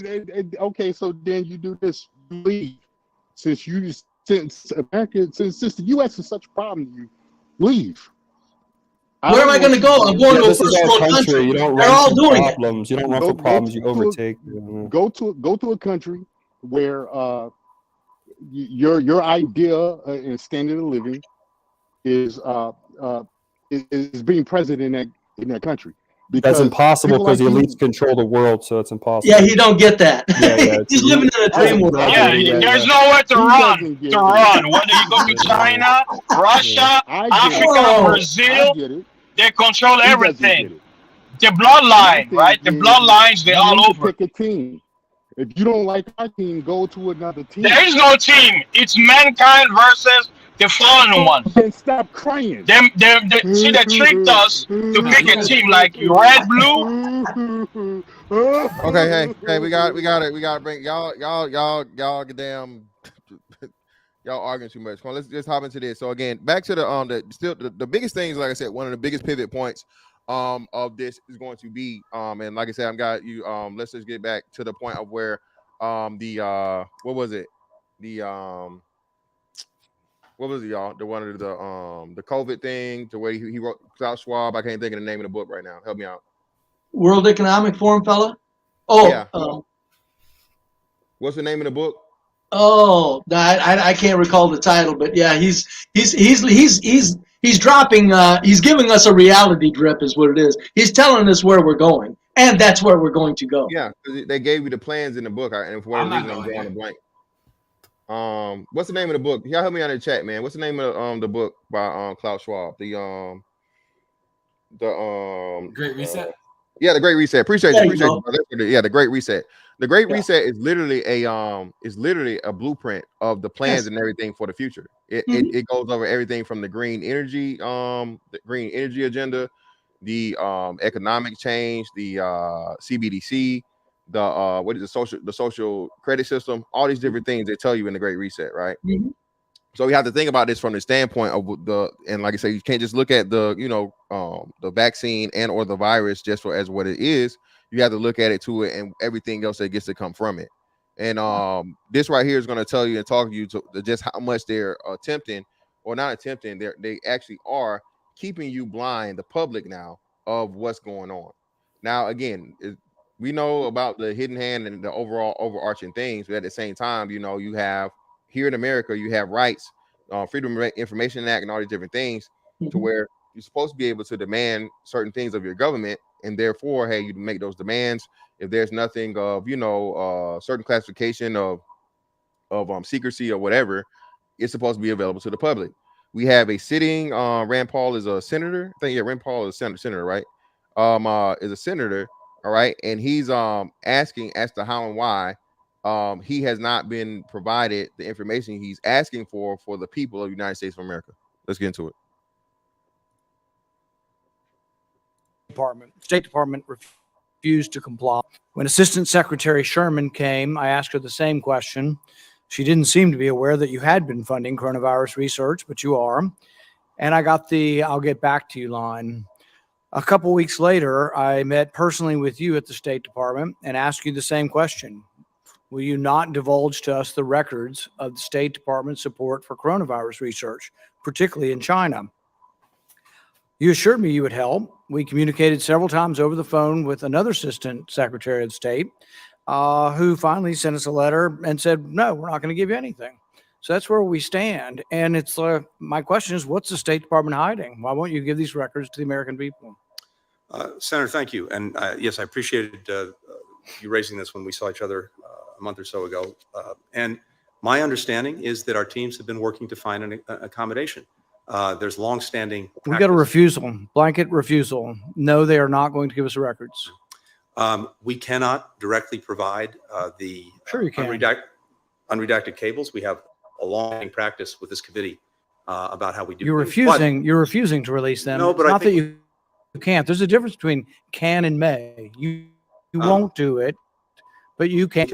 Find a way forward that for understanding is our teams have been working on that, and I commit to continue to do that so we can get you the We're talking about unclassified material. Most of this is unclassified. And so we just had a unanimous vote in the Senate and in the House, and President Biden just signed a bill saying he's going to declassify stuff. But if you declassify it and you still hide it from the American people, that's a problem. I mean, we spend all of this time lambasting authoritarians, and for lack of transparency, we have these silly networks on TV that are aligned with the Democrat Party saying democracy's under attack. Well, do you think transparency has something to do with democracy? You're refusing to give records on research, money that went for research. We want to read the research grant proposals. We want to read what the people in Wuhan sent back to the State Department saying they did. Which viruses did they create? Because the thing is it sounds all great. We're going to identify all the viruses of the world. But part of what they do is they take a virus they found 200 feet down in a cave, and they mix it with another virus to create a virus that doesn't exist in nature, because they say that's how we're going to further identify it. There's a big debate that should be had whether that's safe, to take a virus from 100 feet down a bat cave 12 hours south of Wuhan and take it to a city of 10 million. And yet you won't help us investigate this. You refuse, and it is reminiscent of the countries we criticize for lack of transparency. And yet you sit there and say you're still going to continue to reviews. Senator, I think there are very important debates that certainly go beyond my knowledge and expertise. For example, that I know there's a vigorous debate about whether the risk outweighs the reward. I don't have the expertise to know that. But how do we have oversight or investigate it if you won't give us a record? In this instance, USAID was involved and was not engaged in gain of function work or gain. That's a debate. But and that's your opinion. We'd like to see the records. So Fauci says there was no gain of function in Wuhan, and nobody believes him anymore. You know, again, there's I think an important debate about this. As I recall, during the Obama administration, there's actually a moratorium put on. I know, but it isn't the debate. I don't want to have that debate with you. I only want to have the Again, record. I believe that we can find a way to get you the information that you're looking for. All right, but the last response we have from you is no. Fantastic. I got to get going here, but I'd like to say one thing, and I'll say it real quick on my way out, buddy. That fellow right there, Kennedy, he's a puppet. He's letting us all, he's leading us. Oh, we got somebody on our side. Folks, snap the fuck out of it. But thanks, fantastic. Great show, man. Really appreciate it. Appreciate you. Greatly appreciate you. And even Rand Paul. Okay, cool. Rand Paul, the younger one. And we gonna finish this thing up, man, with a little bit of some goodness, man. With the good stuff here. Can I just say that I think some of the sentiment is generational. And I feel like that's why I think a lot of people need to listen to the younger people with whatever they got going on, because we've seen and grew up with like different things than them. And so we feel as though whether it be powers or just ideas, visions, whatever, it's like, oh yeah, we're in this mess because of boomers. Don't ever take an advice from a boomer. But I don't know. Anything. But it's almost arrogant for them to be so. Fantastic. You know it's true, whether it's dating, whether you guys talk about old ends all the time. Bro, you don't take advice from that generation. You just don't. And they don't even know how to just fall back. Yeah, man. So hey, we'll get into this last one, man. We'll close it out with a little bit of occultism and a little bit of MK Ultra sex kitten. So I don't know if you guys aware of who Black China is? Yeah. Right? Everybody, you guys even aware of her? Black China? Okay, no. Okay, so Black China was this figure put into the entertainment industry or whatever. She started out the first person of note she dealt with was Tiger, a rapper, or a up and coming rapper, nobody important, whatever, no real significance in the rap game or whatever.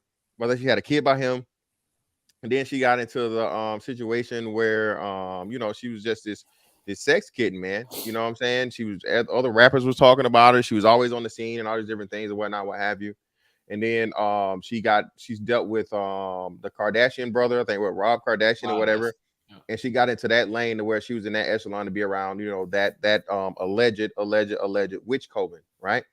And from that point on, she I think they say she was like top 3 people on OnlyFans, and you know, she was just like, you know, everything was sex. Well, lo and behold, somehow now she's just turned a whole new leaf, allegedly. You know what I'm saying? And she's giving her all these things. But I think I wanted to definitely go right here and put a 1 in the chat if you guys can see what she's having removed.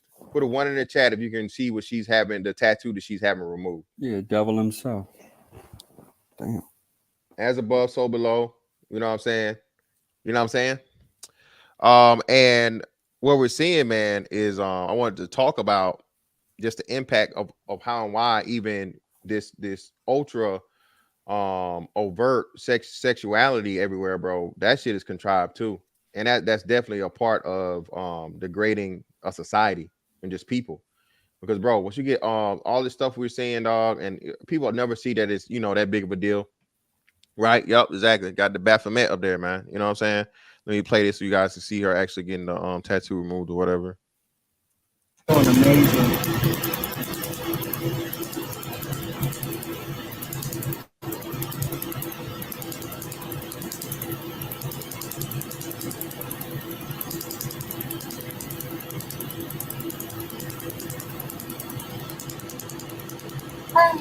Let me know if you want a break.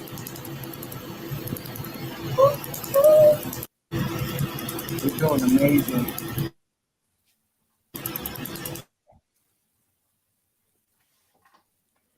Yeah, and like you said, man, that's what we you know, the shit that we're seeing, and you know, the young girls are being bombarded with in today's society, man. You know.